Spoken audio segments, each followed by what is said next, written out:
City Council Committee on Administration and Finance, co-posted with the Committee of the Whole, met in Council Chamber on Wednesday, June 6, 2018 at 6 p.m., actually 6:06 p.m., for the purpose of discussing the matters listed below. Notice this meeting was posted on May 14, 2018 at 9:27 a.m. This meeting is being recorded and is also on TV. All committee members are present. We have no Council Committee of the Whole. This is yet another in the exciting adventures of budget fiscal year 2019. The subjects are fiscal year 19 operating budget meetings and capital improvement plans for the following departments: Recreation, Community Service, Administration, Golf Course, Witch House, Pioneer Village, and Winter Island, Council on Aging, Library, Veterans, Public Services, Administration, Snow and Ice, Enterprise Funds, and Engineering, Administration, Enterprise Funds, and the capital improvement plans for all the aforementioned departments when applicable. Just as a FYI for everybody, Eileen Sacco, who normally takes all the minutes on these, is on her way here, so we'll start without her. I'll take chicken scratch as best as I can until such point as she arrives, and then she'll take over and fill in the detail from watching this rebroadcast. So we're starting in this one with Recreation and Community Service. So for that one, Lori and Trish, if you guys want to kick it off. Mayor's flitting about, and we'll be back in here shortly, I'm sure. Yeah, sure. Well, thanks for having me, everybody.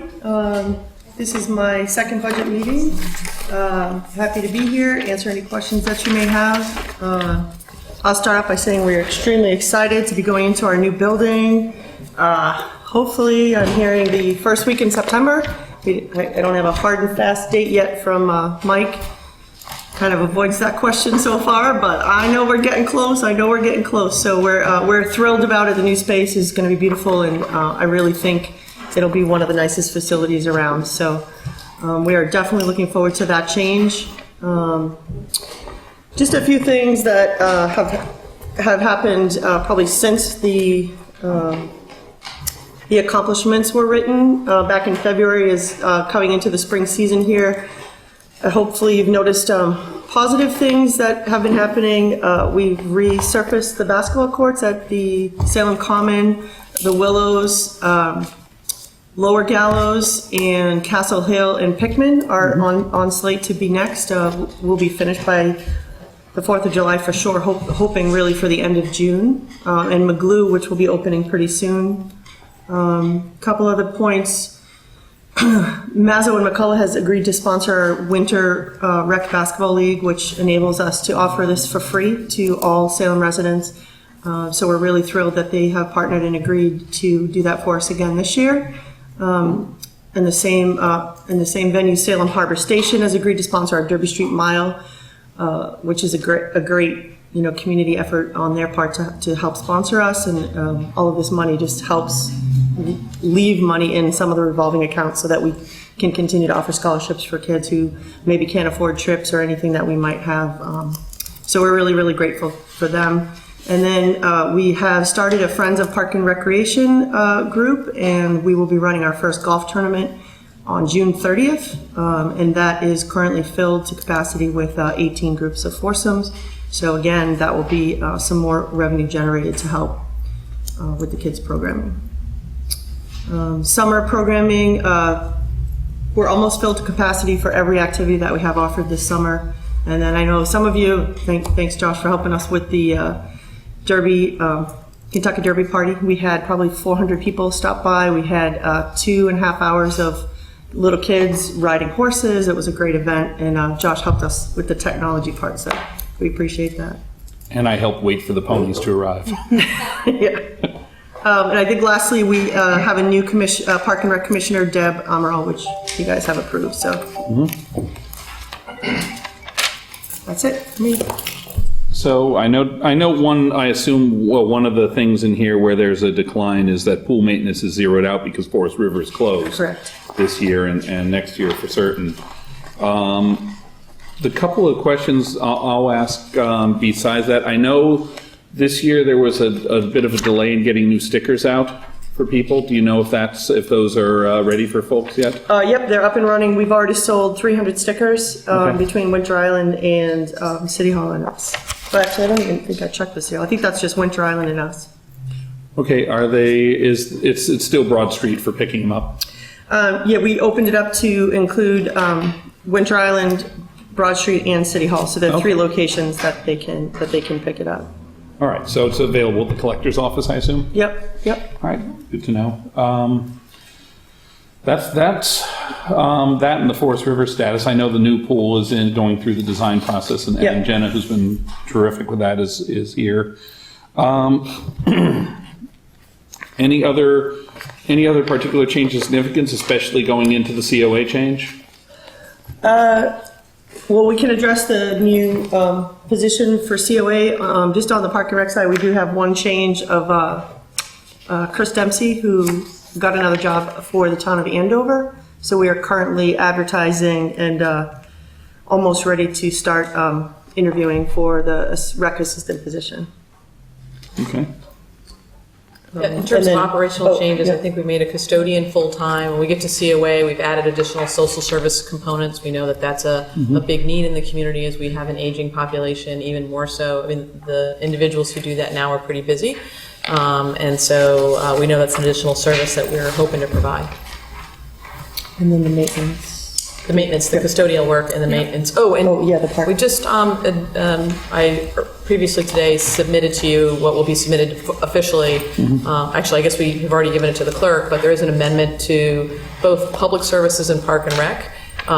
In the public services, we've talked about doing some reorganizational restructuring in there that would have Ray Joden, who's currently, I think his current title is park foreman, moving up to operational director. And we inadvertently did not backfill for that park foreman position, and we definitely need to backfill for that position. So we want to make sure that gets reconstituted as part of the budget.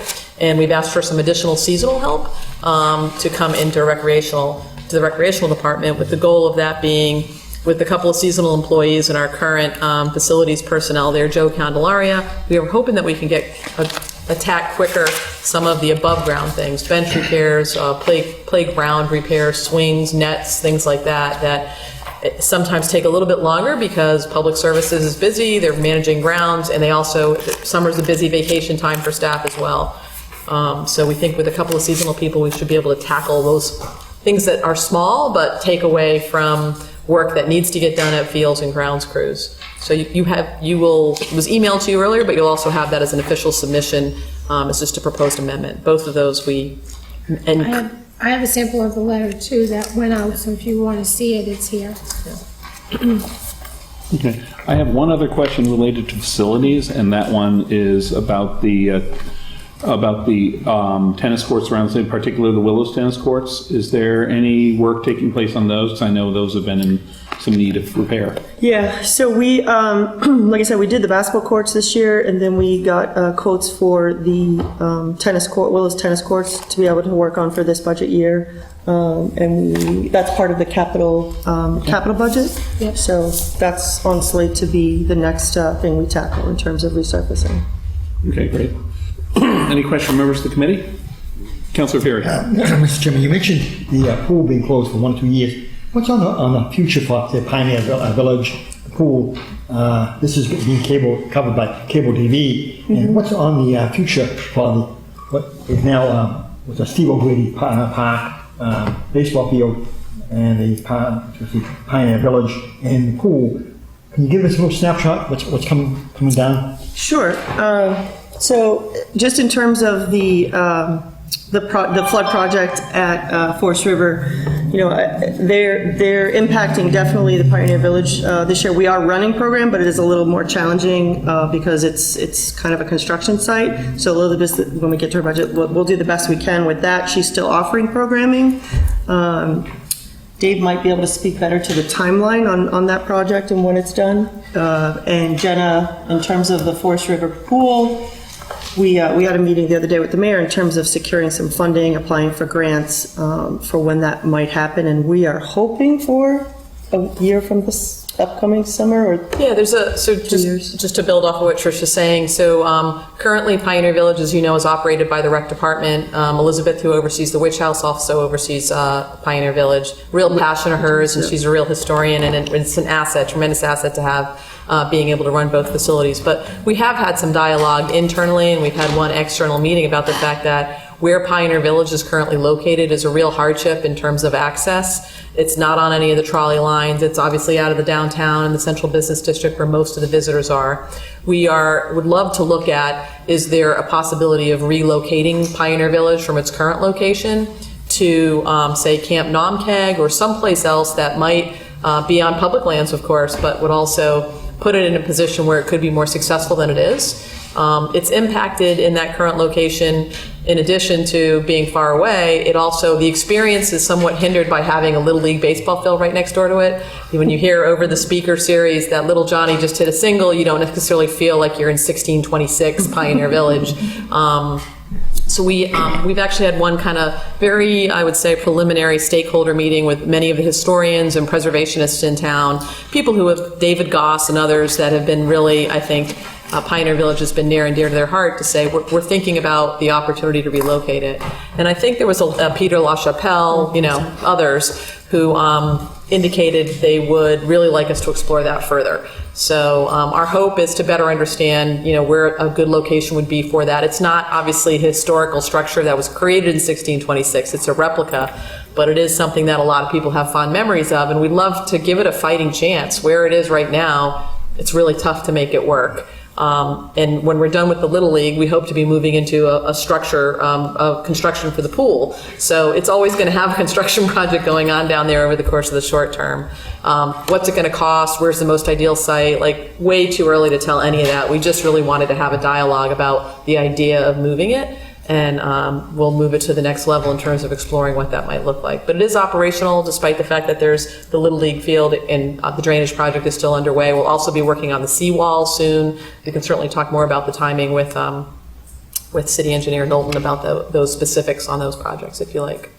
Last night I went to a community meeting at 105 Congress Street about Palmer Cove, and some exciting things are happening down there, and nice community input. Yeah. You can put your own suggestions, and people came in with their own suggestions, put on a drawing, whether the baseball field is going to be there or not, and so on. It was very interesting to see that it's going to happen 5 years from now. That's going to be a very amazing center now. Yeah, I'm so glad you were there. I mean, we're really trying to be thoughtful. We have a park and rec open space plan that we've updated twice since I've been in office. We've looked at using that plan as sort of the genesis of what comes next. Forest River Pool, past its useful life, time for a new facility. We've got a stakeholders group that's looking at various designs and capacities to do that. That is not an inexpensive item. We're going to have to think about creatively financing that. We're looking at some grant dollars for sure, but also some communities are able to offer pool memberships and things like that, because it will be an enhanced, beautiful facility. So we're trying to better understand that. That work is underway. Palmer Cove is still in the design phase, meaning trying to seek that input. It's a big green space. It's close to one of our densest neighborhoods. It's on the water, although you'd never really know that the way the park is currently laid out. So we think there's some opportunities to make that more of an exclamation point on that space, and want to make sure we're meeting needs of the community. There's also some great things going on there with community green spaces and the work the Y is doing. It's next to our Pioneer Terrace, our senior housing complex. Are there ways that we can, create better connections between some of the abutting properties? We've got a school, we've got a senior housing complex in a really dense neighborhood, and I think we're anxious to tease out ideas. Key to that will obviously be baseball, the baseball field at Palmer Cove. Can we have a baseball field someplace else that might be better suited than the Palmer Cove location? We've worked hard to try and have a relationship with Salem State where we can really share that field, so our high school can, which is a beautiful facility in South Salem. That's worked okay. I don't know if it's our scheduling and sometimes their scheduling, trying to figure out how to make that really aligned more effectively has still been a struggle. So we are trying to explore what other locations exist for potential baseball. Gallows Hill has come up. So part of the Palmer Cove work involves sussing out alternative high school level baseball, that age group baseball field locations. And especially if we were going to seriously move forward with something else at Palmer Cove, like if you're going to take that offline, where are those other opportunities? Gallows Hill, which is a baseball field, would need some renovations to be able to accommodate the size and scale of high school, but pretty close, right? We're investing a lot of money down there in terms of the skateboard park. We just did the basketball court. It's close to the high school, so kids could walk there, if they had to. There may be some capacity to put a facility at the high school. However, when you do that, you really deviate from potential for grants, because it's really more of a high school facility than a park facility.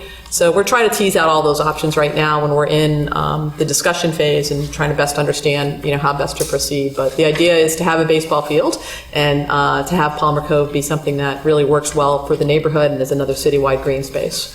Very exciting. Thank you. Great. Okay, let the record reflect that Councillor Milo has joined us from the Committee of the Whole. Councillor Dibble. Mr. Chair, Mayor, I like the comments on Pioneer Village. I've seen Pioneer Village from a different perspective. I've slept in Pioneer Village. It's kind of a lot thing to say, but maybe 10, 12 nights. All right. I've had dinner there. I haven't slept there, but I've had a meal. So. Being a former Boy Scout leader, 6 or 7 Boy Scouts earned their Eagle Scout project in there. That's right. Including one of my sons, and helped reopen it. I think if you remember right when you were first mayor, actually, I'm not sure. Pioneer Village had been closed for about 6 years. They've shot a couple of movies in there, and that's about it. And Scouts and a bunch of other people got in there and volunteered. Your list of people who you've been consulting with is good. I'm hoping that John Goff is on that list. Oh, yeah. Okay. Yeah. He played a big instrumental role in motivating people to get in there and make repairs and volunteer. So it was a good thing. 3 fast questions, if I can. You mentioned, Trish, that, by the way, your staff does an excellent job. I volunteer for one program that I've done for about 10 years, and I did chess for years before that as well, and 20 years all total. But this year was one of our most successful programs ever. And the approach that your staff does, and the way that they'll work with the volunteer leaders who are volunteering their time, is excellent. Thank you very much. I appreciate that. That was not the case many years ago, where it was a good job, but this is excellent now. So Thank you so much. I appreciate that, and my staff appreciates it. They work really hard, and I can't tell you how thrilled I am with the current staff we have in place. We were sorry to lose Chris, but it was an unbelievable opportunity for him. And I definitely agree with you. The staff has done awesome. you mentioned that most of the programs are full for this summer. I'd encourage you to consider new programs for next year or this winter. New and bring back some of the old programs. The Park and Rec Department years ago ran a lot of leagues, men's basketball, women's basketball, softball, all sorts of leagues. And I think that over the years before you came along and got this job, which I think you're doing a great job, by the way, we've gotten away from a lot of that. And it's been going on slowly for probably 25 years or so, slowly getting rid of some programming. It'd be nice to see if some of these can be brought back, especially where you're sold out for the whole summer. Yes. Sure. Yeah, we can look into extending. I don't know if we can extend any more of the Forest River Day program. We have adult softball, adult volleyball. We don't have adult men's basketball and women's basketball, so I can look into that option. Well, example of men's basketball you brought up. We had 3 leagues, A, B, and a C, 6 teams each, times 12 guys on each team, or 8 guys at least on each team. There was a lot of guys in Salem playing men's basketball in your department. Mm-hmm. Lace them up, Steve. All right, anytime, man. I'm coming out of retirement.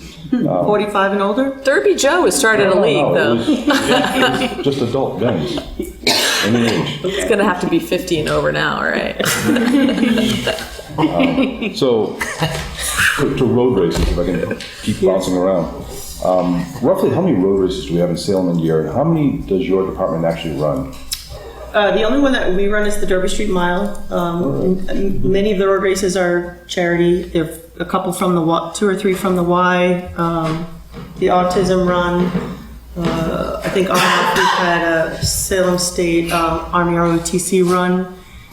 The ones that are currently regulars from BNS Fitness, we have made that adjustment where we earn 5% of their registration, which has been helpful to kind of boost the budget a little bit as well.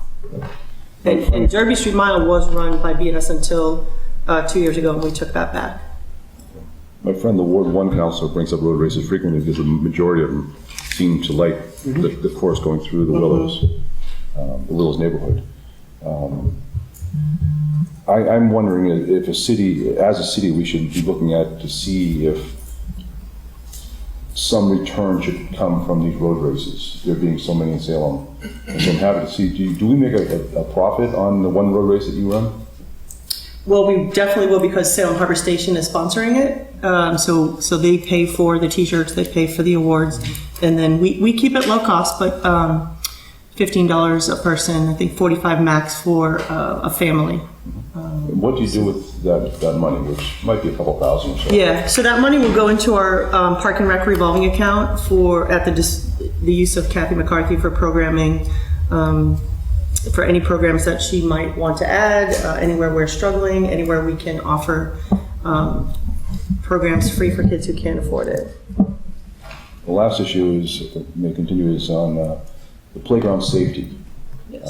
I raised this issue with previous mayors of the importance of having a certified playground safety inspector on our staff so they know how to make repairs properly so that our children and the parents and anybody else, they're better protected, that we know what the safety zones are and how to make these repairs. Do we have somebody on staff that is? Yeah, we have, well, not currently, but we have been looking into, it's fairly easy to do online, and that's part of kind of the reorganization that we talked about with having Joe, my facilities manager, to be able to take some of those seasonal employees and go out and get to those safety issues that may come up over see-click fix, but our goal is to try to be more proactive and not wait for a see-click fix to come in on something that may be broken, where he'll be able to do that and go out with the seasonal employees and get that accomplished. Yeah, my comments are the seasonal employees won't know what to look for at all. Sorry, Joe Candelaria, my facilities manager, would go out with them. He would be the one that's certified. Is he certified now? No. we We looked don't have into anybody right online. now. Correct. Yeah, Well, Mayor. I don't know. Ray, I don't think is certified. Dave, correct? I don't believe Ray is certified either. This is a really important one, and I don't know if you realize how important this is. Yeah. Because if you were to take the test or sit through the 2-day course Yeah? to learn about this, your eyes would just bulge at Okay. how children die and how they can get injured. And we need to do a really good job maintaining our playgrounds. I was certified for some 15 years, 5 cycles, put up 1,200 playgrounds. Trust me, we need a certified playground safety inspector. Absolutely. On staff, usually the foreman who actually is going to go out and direct his workers what to do. And we should get one soon. Yeah, so as we open up the general park foreman position, we will talk about that in the interviews. We haven't quite advertised for that yet. After this budget is approved, we'll be able to do that. And there's no reason why that person couldn't be. I would be glad to take it as well. And Joe, the facilities manager, who will have 2 extra seasonal employees to get out there and get it done. You should put it as part of the job description for future hires or whoever's in charge going forward. It is really important in my mind. Sure. I think it's the number one thing that your department can do. It's serious. All it takes is one child to get hurt on something stupid that we repaired the wrong way. And that $400 fee for the 3-day course and test, Yeah. we would save a fortune on how much we would be sued. Yeah. We haven't put that out to advertise yet, so I'll make sure that is added if it's not already in You there. can also host that event, and I think several people from the city of Salem can attend for free. We just need a lunchroom for 3 days, a classroom type space. Winter Island Park would probably be pretty good. And then you would find quite a few of the surrounding towns would also send their employees here. Usually a municipality will host the event. In Massachusetts, it's hardly ever done on the North Shore. Okay. So I think you'd have a big turnaround. I can help you with that if you Sure. like. Thank you. Thank you. So long as nobody that certification doesn't require and doesn't wind up resulting in somebody trying to get rid of the concrete slide at Forest River. Yeah. Because that's non-negotiable. Agreed. Councillor Flynn. Through the chair, I was looking at trying to get a handicap swing for children in wheelchairs. I discussed it with the mayor and a few other people, with Councilor Dibble. Is that something that it made it to your desk yet, that you've looked into, or? For which park were you? There wasn't a specific one noted. It was I think we forwarded the picture of the swing that a person can easily in a wheelchair. You don't have to come out of the wheelchair. Yeah, so we did put one at the Salem Common, I believe, last year. I want to With a wheelchair say, swing? what, No, that's a. It's an accessible, Yeah, it's but it's not a accessible, wheelchair. But not a wheelchair. Yeah, they get the ones that the wheelchair can go right in. Some kids can't Okay. be lifted out. Right. And I talked to several parents. Okay. So I didn't say to the mayor a specific park, but if we could at least have one in the Yeah. city, and then we could all let it know, because it's bad that some of the kids, they can't partake in playing in that. So I think it'd be a worthy investment to at least have one somewhere in the city. And You know, we could probably just put something out on Facebook and see what kind of response we get, if there's any specific needs in neighborhoods, and then target those locations. well, I've had a couple in my neighborhood, but like I said, there's Sure. probably more in the Yeah. city with Need to be kids with where do we have NDA schools or, or you know, something like other types of, one specific parent, the child's too big, they can't lift them up out of the wheelchair, so. Yeah, okay. So they do have, like I said, that the wheelchair goes right in, it's got a little thing in the front and they can swing on it. Okay. Thank you.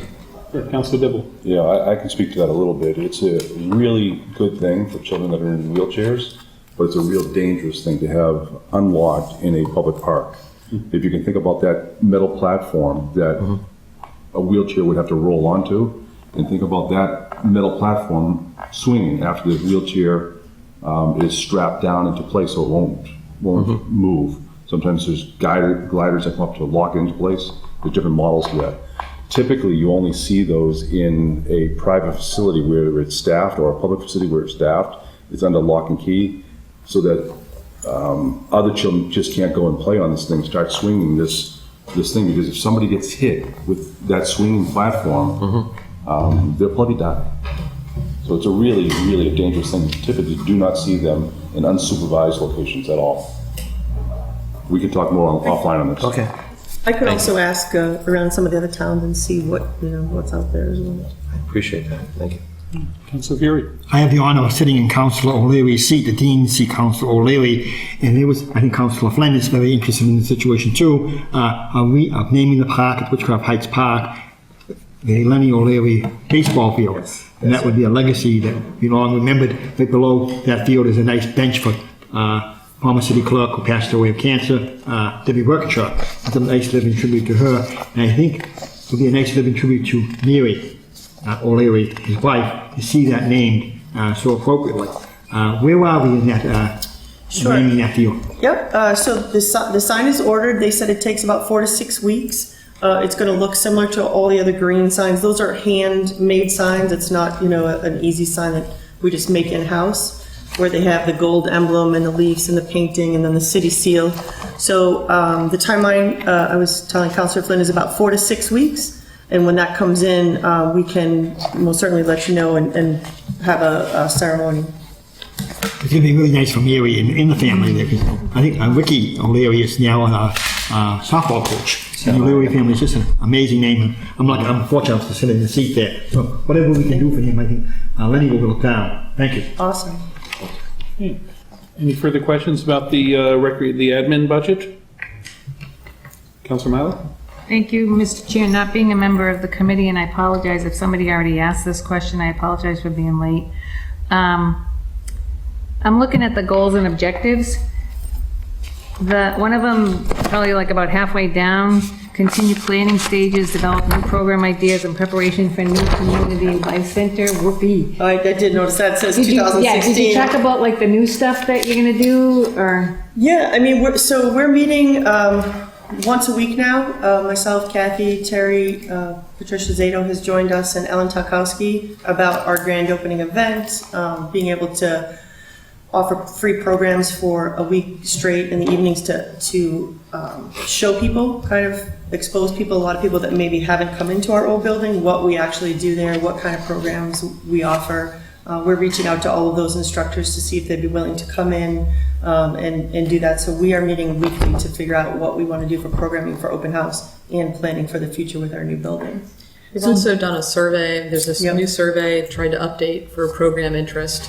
as we open the new facility, obviously we'll have new additional space. Some of the equipment being ordered, exercise equipment and the like will also give us additional opportunities to build off the current programs we have that are, some of which are very popular and will now have better space to accommodate. And that is open until the end of June, that survey as well.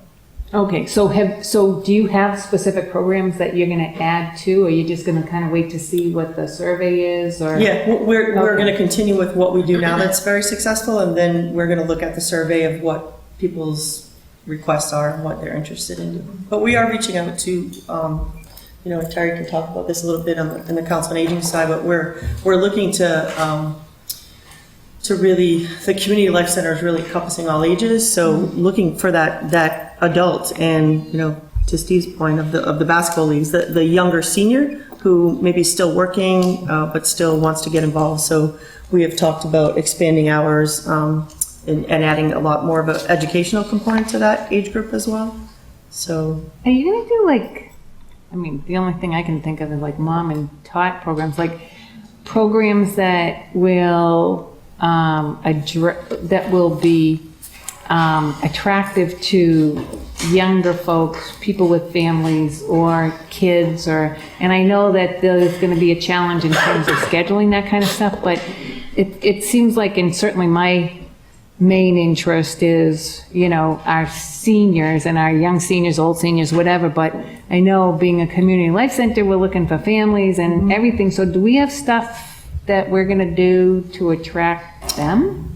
Sure. I mean, this is an all-encompassing survey. It's not only seniors, so we sent that out to everybody. We're constantly asking people as they come in to fill them out. We do a lot of family events now.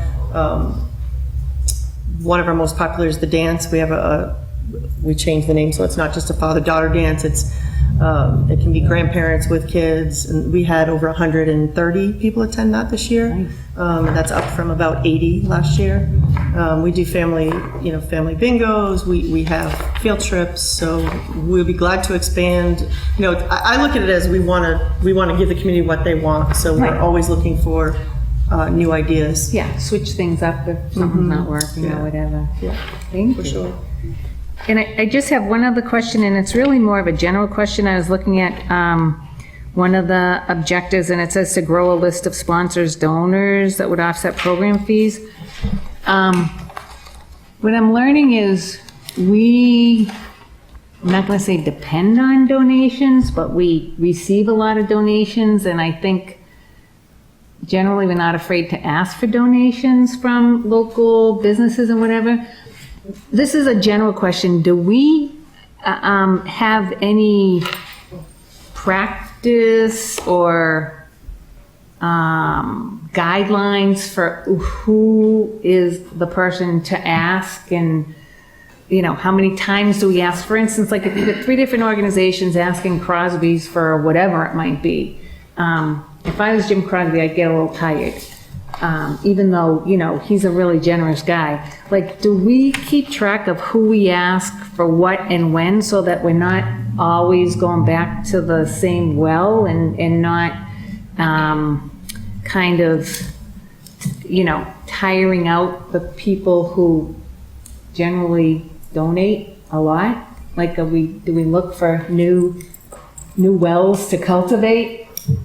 I'm just thinking, because we're a great community and so many people volunteer and donate and whatever, I just want to make sure that, we're not overextending our ask. I don't think we have a universal donor plan like you might see at a university, where people are really kind of strategic about who they're asking, who's asking for what, who's doing the asking. Most of the donors that we have right now are folks who've been doing it for a while consistently. You mentioned the law firm Maisel and McCullough. They've been sponsoring our youth basketball teams, and they've been fantastic. Bike rodeos, things like that. We know the power plant, this is be the second or third, multiple years they've sponsored the Derby Mile. There's some sort of, I would say, usual suspects that work with us on specific events or oriented around that. And then there are things that happen.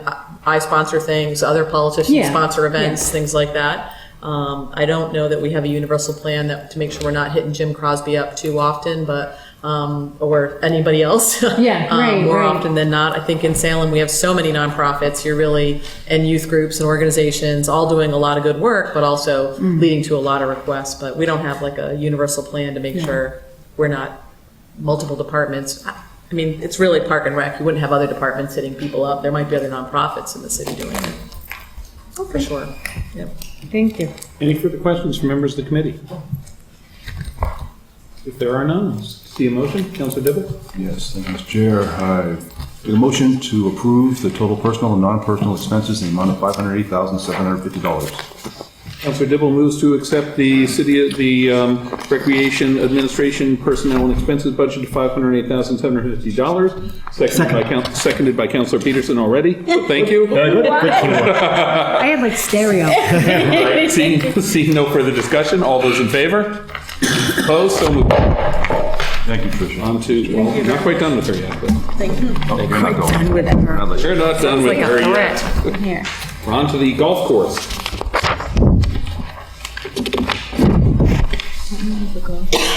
Councilor Dibble. Thank you, Mr. Chair. Fast question on, Oh, okay. it looks like that we're going to be underfunding equipment needs for this year compared to all the previous years, or is all of our equipment just being maintained so well that we don't need to really buy anything new? Or was that cut out of the budget to reduce the budget? Page, section 8, 251.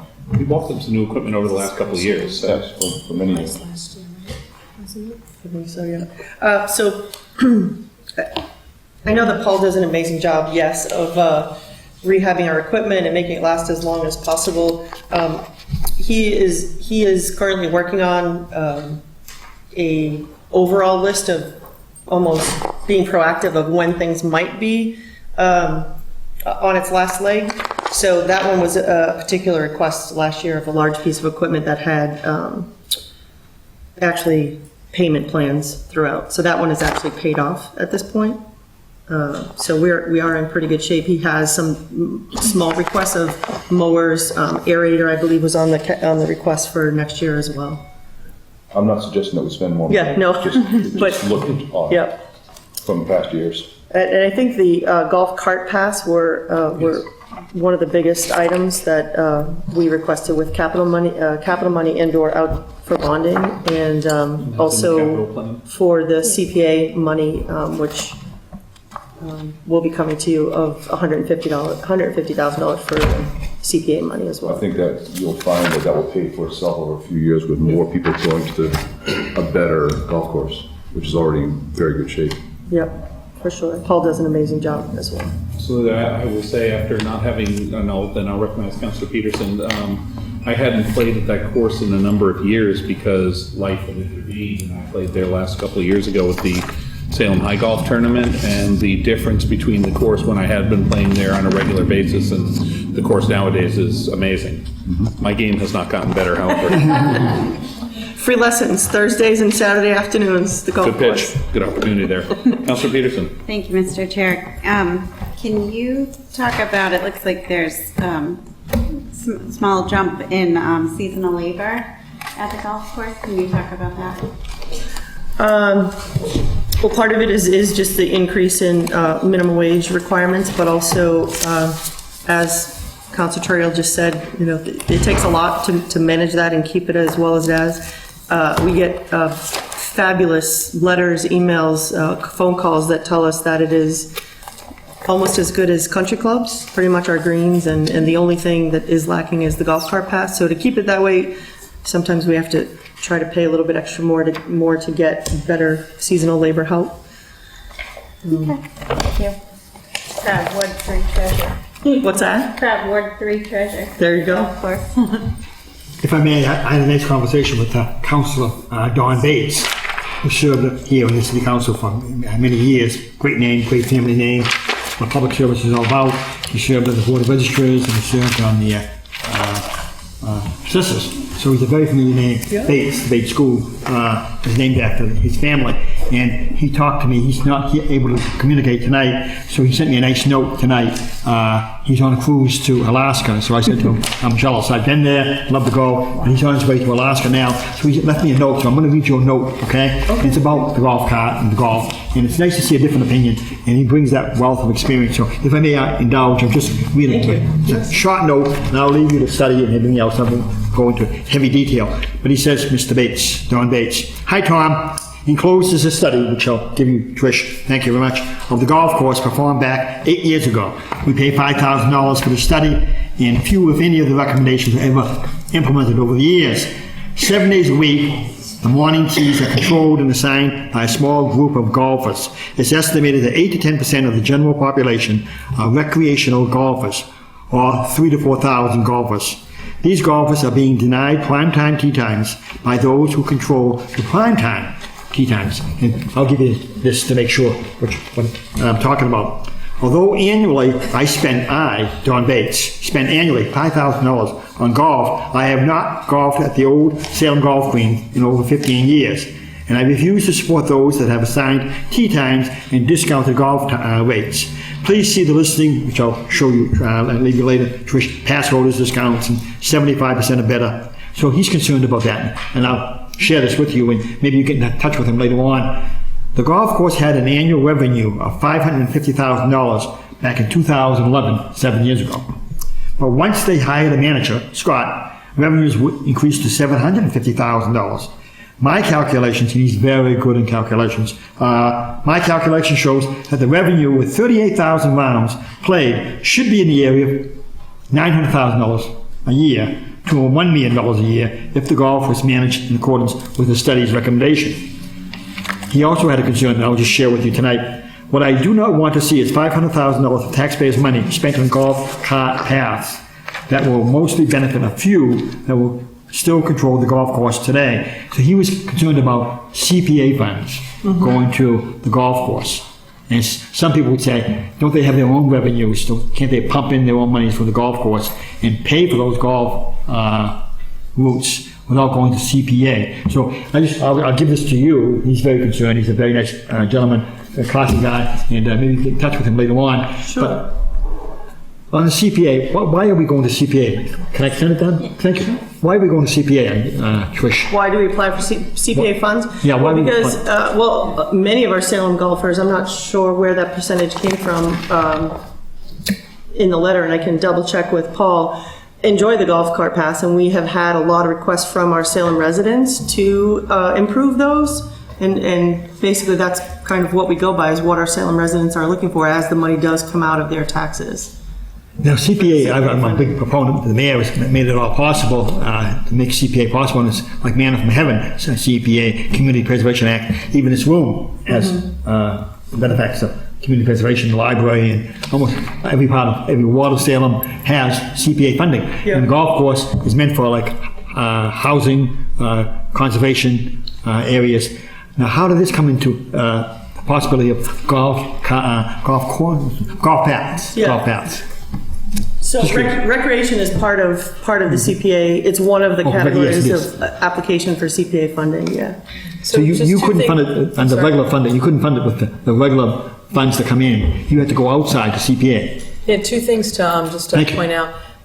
So my understanding is the golf cart paths regular maintenance are not permissible for CPA funds. So it's only if you are constructing new paths that are also used by others. You know, there are trails that are used by individuals walking certainly all year round. The golf courses, when it's not being used by golf, it's actually being used. There's a lot of people who walk to the golf course. There's trails and that sort of a thing. So a portion of them was put forth to be paid for by CPA. A portion of it is in our budget, is in our CIP for long-term debt. There have been revenue increases at the golf course to help offset some of the costs. You know, the charges that are made for rounds, the number of rounds has certainly increased, and I think we all would agree we've got a great superintendent in Paul. As I recall, and having been a person who was recommending that we move with a private management firm 8 years ago when this issue came up, and Don is terrific, by the way. I'm a big supporter of Councilor Bates. He's someone who I learned a lot from when I was on the Finance Committee and he was a member of the City Council. It was a majority of city councilors at that time who turned out to speak against moving to a private golf management firm to run the golf course. And instead, we retained a superintendent and gave some more authority there to make sure it was better managed. So we have a golf pro and a superintendent to try and ensure that we weren't running into issues where there was favoritism with regard to tee times or large reserved areas of time. I know there was I think many of the recommendations actually were implemented. Councilor Bates may not be aware of all of them, but certainly not all of them were either. And I think they're really good issues that we should raise to see if there's other ways. There have been some, we'll call it reform of how tee times are given out. I'm not a golfer, so I will say I don't have a lot of direct involvement in the golf course, but I do know that we really wanted to make sure we were, one, being as fair as we could and also maximizing revenues coming in. And there is this trade-off, my recollection of the discussion several years ago, between having folks have passes that is regular revenue, and leagues that provide regular revenue versus opening it up more and having time for additional tee times. But now you're not sure you're going to have that regular revenue when you have those leagues and some of those reserved passes. And my understanding was they did up some of the pass fees and the tee time fees, but we can certainly take another look at it. And I want to be responsive to Councilor Bates as well, so we'll do some due diligence and get back to you. But I want to call out the reason the management contract did not go through was there was not strong support by a majority of the city councilors who showed up en masse at the Park and Rec Commission to vote against it. I was one of those. I know you weren't, nor was I, Councilor. Thank you. But I want to make sure that piece of the narrative isn't lost in the discussion. But this is good information. We'll certainly take a look at it. The course is definitely being well managed. I know we're eking out as many rounds as we possibly can. The structure of the revenue coming in, leagues, reserved tee times, and the passes is one that we'll ask the current commission to go revisit and take a look at for sure. Thank you very much, Mayor. I'll say golf course revenues can be can vary wildly from year to year. It's so weather and seasonally dependent, and there's so many other factors that kick in. Having leagues and having season pass holders is a great way to have assured revenue all throughout the year.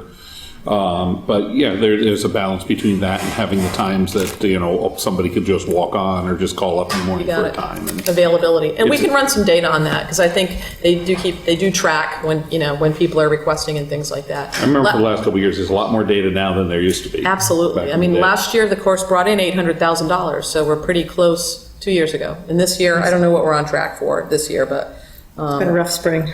Yeah, exactly. Well, revenue will probably be a little bit down. Weather is definitely a part of Raining it. every weekend. When we're golfing in December, it's a good thing. When it doesn't rain on the weekends, it's a good thing. But, we have also looked at the enterprise possibility for this as a golf course. Should we run it as an enterprise fund where only the rates pay for the improvements? It almost breaks even now. It doesn't, we sweep all these revenues to set the tax rate in the fall. We approve the budget in the spring. And if you add up the back of the house stuff, all the payroll, the health insurance, the water, things like that, it about breaks even. So I don't want to paint a picture of this as a big revenue raiser and it's being mismanaged. I don't think that's the case at all. Are there some potential improvement areas in what you mentioned? We'll definitely have our folks take a look at that for sure. Most cities and towns will give their right arm to have a 9-hole golf course. It's a jewel and treasure there. Yeah. Thank you very much, Mayor. Thank And you. I will say wishes they it's were a 18 recreational as well as our amenity. 9. We don't put on the pool that it needs to make money or pay for itself. We don't, there are other facilities. None of our parks pay for themselves. This is a recreational amenity for golfers. They do pay something for it. Yeah. Part of that is us ponying up, and that would be some of my response on the CPA. It's an eligible expense. It needs to be paid for. The cart paths are in really rough shape, and there's a safety issue. So I think in this case, we're building some new ones to make it safer. We're maintaining the ones that are there. Some of it will be paid for by the city, and they'll have revenues to offset by what we're collecting at the golf course. And some were tabbed by CPA. And it is a green space. If we're serious about keeping it, we want to keep it safe. Thank you. Any other questions about the golf course? Councilor Peterson? I would like to move that we accept this budget at $541,502. Councilor Peterson moves to accept the golf course personnel expenses budget of $541,502, seconded by Councilor Fury. Seeing no further discussion, all those in favor? Opposed? So moved. And that takes us to the Witch House.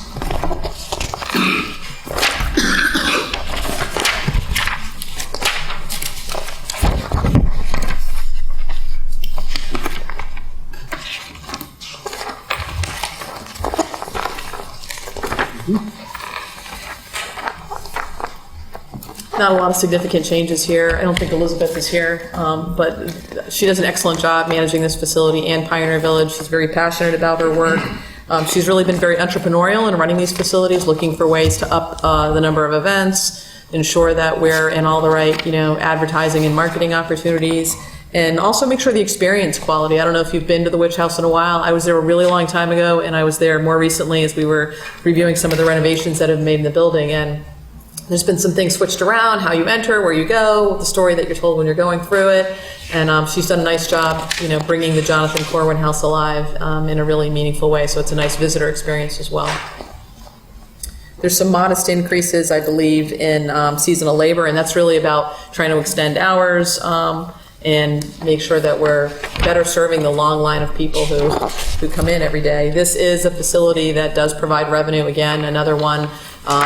This facility provides revenue to the city. It also helps offset the cost of the Salem Award Foundation and Proctor's Ledge. There's been surcharges sort of added to the annual tickets to help support the Salem Award Memorial, which is downtown, and Proctor's Ledge, the new, obviously, memorial where we believe the witch hangings actually took place. That's 25 cents from every ticket set aside for those funds. Councilor Peterson. A quick question. This is kind of a minor one, but noticed that the telephone budget more than doubled. Can you talk about that? The telephone budget? That in that line we have we're moving to Comcast system where it can be all through the internet. Okay. So the expenses that go along with that are in the telephone line for being able to go outside, you know what I mean, to collect people's money outside and not have it the old-fashioned cash register that we've had in the past. And is that sort of including the setup fee, or is that going to be the ongoing cost? That we're still kind of playing that out a little bit. The other thing with the telephone is a lot of the telephone and kind of the national grid. When I took over the job was sort of just being paid through Park and Rec. So if you go back to the Park and Rec budget, it has in the past 2 years decreased by about 20,000. So I've been working to try to really get those correct. So it's really accommodating, how much does it cost for telephone and gas and oil at Winter Island, the golf course, the Witch House, because a lot of it kind of just had been bundled in Park and Rec. Great, thank you. Sure. Any other questions on the Witch House budget? Councilor Dibble. Yes, very briefly. Thank you, Mr. Chair. On the souvenirs, that's gone up a little bit this year. Mm-hmm. The 25,000, how much does that yield and come back to as a ballpark number? Do we double it? I don't know what the yield is. We can give you that formula. I know that obviously we're not selling things at a loss, so that does go into the revolving fund. I didn't want to ask that question. Yeah, well, we front load it. While we front load it, there is a revenue stream that comes back. So we can run the numbers on what they're annually bringing in out of the gift sales. We keep pretty good tabs on it. I just don't have it off the top of my head. They've got some good stuff, man. We've got the pen with the flying thing, and it's very creative down there. She is really proactive also about, she's up to date on what's hit, what's out there, what people want, and she's very responsible. So when she asks for more money, she gets something that's hot, that's going to sell. She does a great job. Yeah. Really independent, doing a good job. She's awesome. Go ahead. Yep. If I can make a motion? Sure. I don't see any further questions? Sorry, I had the See last none? one. Motion approved, the total personnel and non-personnel expenses in the amount of $211,667. Councilor Dibble moves to accept the Witch House personnel expenses budget, $211,667, seconded by Councilor Peterson. Seeing no further discussion, all those in favor? Opposed? So moved. And now the junior sibling of it, Pioneer Village.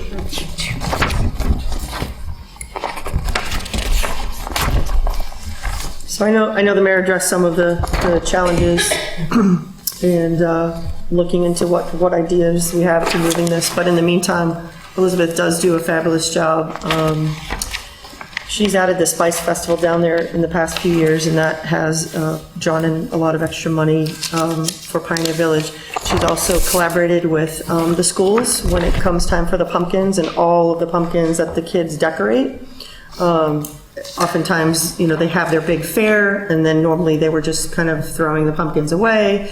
And she now has them all come down to the Pioneer Village, and they have them lighted past. It's really a neat thing.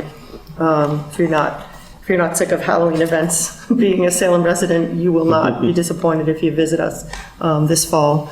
I think numbers will maybe a little bit lower this year just based on the construction to what we anticipated making, but she definitely makes lemonade out of limes or apples Or pumpkins, for that matter. or pumpkins. Any questions about this?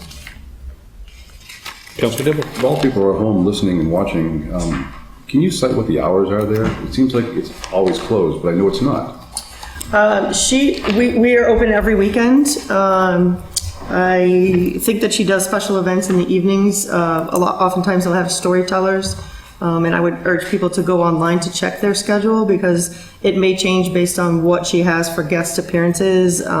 They do storytelling, they do special events, but they are open on the weekends. Sorry, I don't know offhand the exact hours we're open on the weekends. But it is on the website. And Come October, are we open more frequently?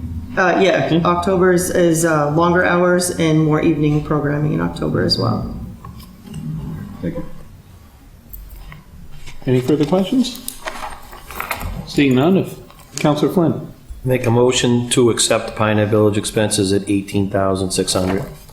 Councilor Flynn moves to accept the Pioneer Village expenses of $18,600. Second. Seconded by Councilor Fury. Seeing no further discussion, all those in favor?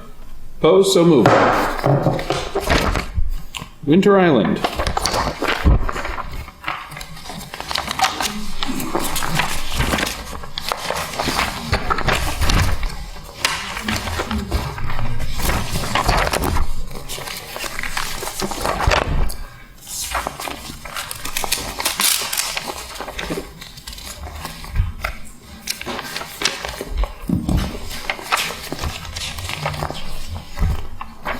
Unfortunately, the first of the drive-in movies this year coincides with our second June City Council meeting, Oh, no. sadly. It's been a great program over there. Up to you guys. I leave it in everybody's hands. Remind you then. Councilor Flynn. Through the chair, is there anything in the future going on with the Coast Guard barracks that's fallen into disrepair? Is that something on the horizon for grants or? Yeah, we're hoping to put out a request for information, seeking interested developers with respect to partners that could work with us on those particular facilities. We did a master plan approximately 2008. That was completed by the city. It had a group of stakeholders. It's online. It was pretty thorough, and we've ticked off a number of the recommendations. The circular path around the entire facility, bringing back the moat, restoring some of the purple loosestrife and the invasive species there, removing some of those materials. But it's a really tough site, the hangar and the barracks, the administration building itself. We're doing an assessment of the building conditions up there right now on the administration building. Structural analysis to see if it could hold up for reuse, and are going to be seeking interested parties to work with us on potential partnerships for redeveloping the site. There was an interested, and very preliminary discussion with the folks who have the only other hangar facility of this style down in Miami, the Shake-a-Leg Foundation. They run a foundation for sailing, particularly for sailing courses and classes for individuals who are paralyzed or disabled. They received significant subsidies from the county in Florida where they are and from the state of Florida to make that program work, and then do really excellent, voracious fundraising. Salem is a great organization. We love partnering with them. I don't know that they have the kind of bandwidth or that we have the state or federal resources. We have gotten some state grants to help do some of the work that's been done right now. But the larger pieces are substantial. The estimated cost to restore those facilities was over $10 million, 8 years ago, and those numbers haven't gone down. So It's near and dear to my heart. Like, my kids don't know there's another Waikiki beach. Like, they think that's the only one, which I think is hysterical.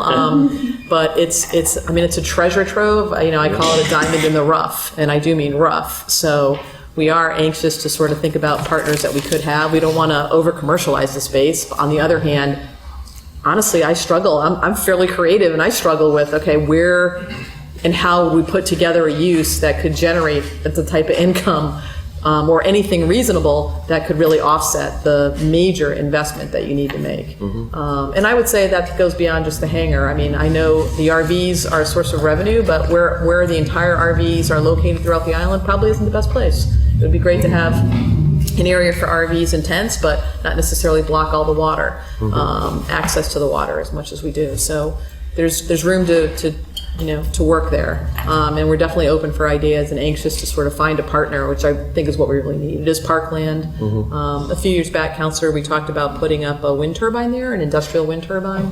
The Renewable Energy Task Force had identified that. We've done a lot of wind study work to see if it would work. Certainly would meet that goal. It was not the most popular project in terms of people not wanting the turbine to distract from the remainder of the island. So it really hasn't advanced, but that would be a revenue, it would throw off revenue. Our theory was it would throw off enough revenue that would help offset the cost of improvements on the site, but it wasn't very popular, and so it didn't, so that hasn't necessarily advanced. And I think we're certainly open for ideas and anxious to see a plan come together, but it's a pretty big investment that needs to be made in the hangar in particular. Council Flynn, this email just actually came in from Kathy Wynn today for an update that the RFI we're planning to put it out on June 13th, and any interested parties, proposers to tour, this would just be for the barracks building on Tuesday, June 26th at 10 a.m. So the RFI just doesn't get thrown out. We'll be marketing and promoting that and trying to spend some time ginning up some interest for potential reuse. It's designated parkland, so you won't be able to put something on there that's overly commercial. In the same vein, you do need to have something that generates some revenue to help offset some of the uses on the site. So people have talked about an inn in that administration building. Would that be a use that was not so obtrusive that it took over the island, but it could help offset some of the costs? Those are things that come to my mind anyways when we think about it. All right, thank you. Any other questions on Winter Island? I say a lot of the work that's taken place there over the last couple of years, including some of the stuff we've done with CPA funds, we've removed a lot of the invasive species growth, especially down near the old Fort area. The paths have been improved. The path is awesome. Yeah.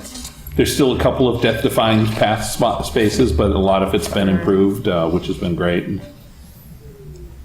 Councilor Dibble. Thank you, Mr. Chair. Can you explain very, very briefly how the store is run in terms of the products that they sell? And then there's no line item here to buy new products, so is it revolving? That's a revolving fund, correct. So the camp store is its own revolving account, and so all the money is upfronted from there, and then any proceeds will stay in that revolving fund. It's fairly basic. I mean, it's a campsite, so it's the camping needs that people forget: the toilet paper, the peanut butter, the crackers, the candy, Souvenir the soda. t-shirts and stuff. The joy for the kids to beg their parents for some money and go to the store. We also do sell gear. We sell sweatshirts and t-shirts and hats to promote Winter Island as well. Later this month, my nephew will be getting married at Winter Island. Nice. He toured several places all around Salem, looking at different halls. And it was Winter Island. Said, "This is what I want."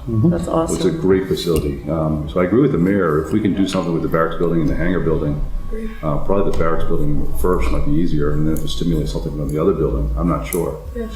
But there has been quite a few studies over the last 40 years on what to do with that property, and you have my support. Let's do something in that building.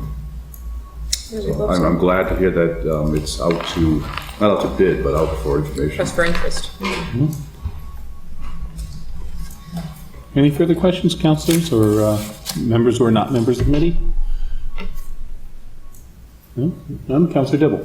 Motion to approve the Winter Island budget for total personnel and non-personnel expenses in the amount of $244,022. Counselor Dibble moves to accept the Winter Island Personnel and Expenses Budget, $244,002, seconded by Counselor Flynn.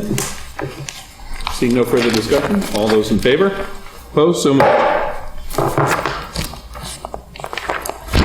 Takes us Council meeting. to the... Thank you, Tricia. Thank you very much, everybody. Thank you. Terry, you can have. I'll just slide over. I brought something.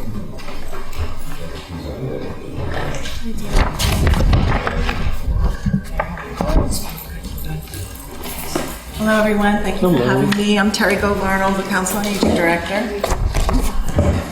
Okay to begin? Welcome to your first budget.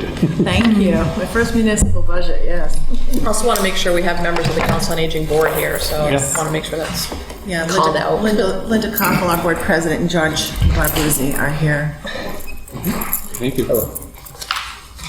So thank you for having us. We are so excited about the new Community Life Center, as Trish said.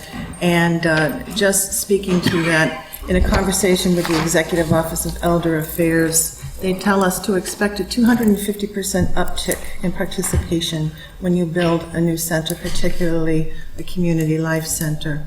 So we are excited about that. We are planning for that and in anticipation. Excited of and that. scared. Yes, at the same time. I just want to briefly touch upon some of the things that we're doing that I believe you do know, but perhaps not all of the pieces. Just a real snapshot of social services in particular, because we are asking for a third social worker this year. The reason being, we're just seeing what we say the traditional aging elders, aging in place, participating in activities, but also the more serious side of the center is working with the elders who might be in decline. And so we have the social service team who work with them to help transition them and their caregivers into thinking about what are the next steps about aging in place, hopefully aging at home, and how can we help. Social isolation is a big theme, and so our intern, Joe, this summer from Salem State, spent a lot of time identifying people who are homebound and how can we serve them, how can we get them to the center, or at least connect and engage with them in some fashion. Some of the more traditional things we do, we have durable medical equipment, we've got the lending closet for folks, referrals for food stamps.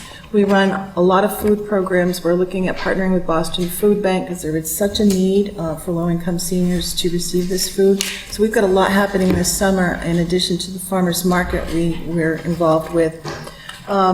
Younger seniors are presenting, they're a little bit more forthcoming with behavioral health challenges. So we're seeing a couple of generations at the center. You have the older elders, but then you see the next generation presenting with just maybe new ideas, new wants and needs, but also being more forthcoming about the challenges that they face. Our social workers are not counselors, but they will refer to appropriate services, so a lot of time is spent doing this sort of thing. So I just wanted to give you that quick snapshot. While we're an age-friendly community and have that wonderful designation, we need to spend time thinking about being a dementia-friendly community. And it is really all part and parcel. Our social work team and others, we spend a lot of time going to forums around dementia as we learn to recognize symptoms in the folks we serve. In terms of programming, the really upbeat part of the center is a lot of the health and wellness programs that we have. People love them. Dance, exercise, all about nutrition. Trish and the mayor mentioned the survey that is still out there, and we're looking to use that as a tool for future programming. We know what works really well. We know what people want more of, maybe some extended hours with some of these classes to bring in some of the younger folks still working. And we'll see what else people want, but I think that we're really on the right track with health and wellness, and we bring in speakers on all of these topics as well. So there's always something to be offered. Sometimes there's 5 to 9 things going on at the center every day. And just in terms of transportation, I wanted to speak to that quickly. Just a snapshot of the month of April, we provided almost 1,700 rides, largely to and from the COA, and of course medical appointments. It is such a service in this community. And with the extended hours program, that's just been a major success. We have people who come to go to the center, regular medical appointments, more routine, but we have people who are riding our vans who are undergoing cancer treatment. So we have a lot going on. And then just more community things as well. We're involved, I'm on the AAA, that's the aging service access points like North Shore Elder Services. I've been recently asked to be on there, the AAA advisory board, and happy to tell you that they are funding us again about a little over $15,000 to help support transportation to van drivers, which we count on every year. But just wanted to point out the extended hours program, our involvement with the Salem for All Ages Elder Task Force. I'm on that task force and chairing the transportation subcommittee. As you know, we work with Salem State. We have interns coming and going and helping with projects. I have good ties with the Executive Office of Elder Affairs. And I think what's nice is we're trying to be more external. We are getting the staff out a little bit more to do outreach, but to also participate in professional meetings, networking, etc., myself included, so we can raise the profile of the Salem Council on Aging, and that's a good thing. And so we're really consistent with the goals of Age-Friendly Salem and our involvement with Salem for All Ages Task Force. So that is a snapshot of what's happening. We're really looking forward to the center, probably extending hours, bringing in younger, older adults, as well as families on the Park and Rec side. So it's a very exciting time and good things are happening with a really great team. Can I just add something? Yeah. We also we'll have 2 new vans coming with the anticipation of that growth. One is through the Title III-B funding and one through capital money from the city. Okay. Councilor Peterson? Thank you so much, Mr. Chair.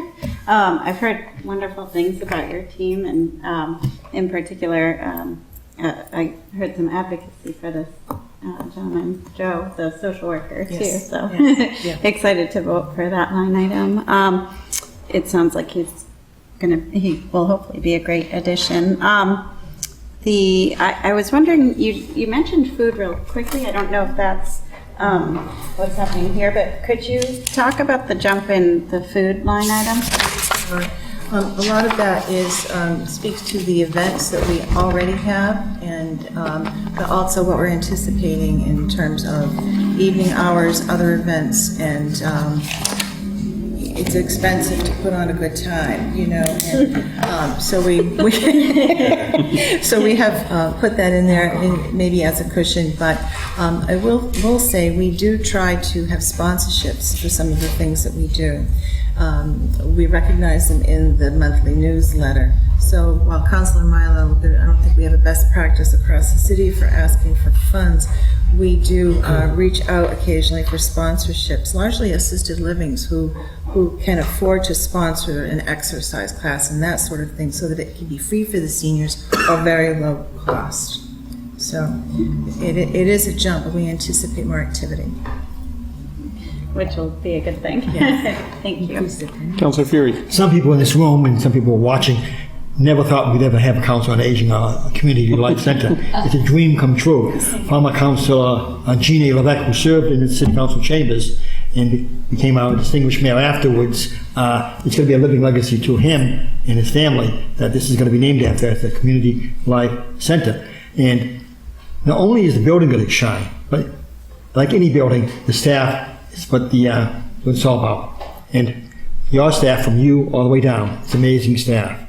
It's very senior-oriented, community-related, and I think with a new building, the old building that you're in now was never meant to be, the way it is, to where we are now. And most, I'm a senior citizen now, 70 years old, most people look down and say, oh, Beverly has this, Danvers has this, Marblehead has this, Swampscott has this, and so on.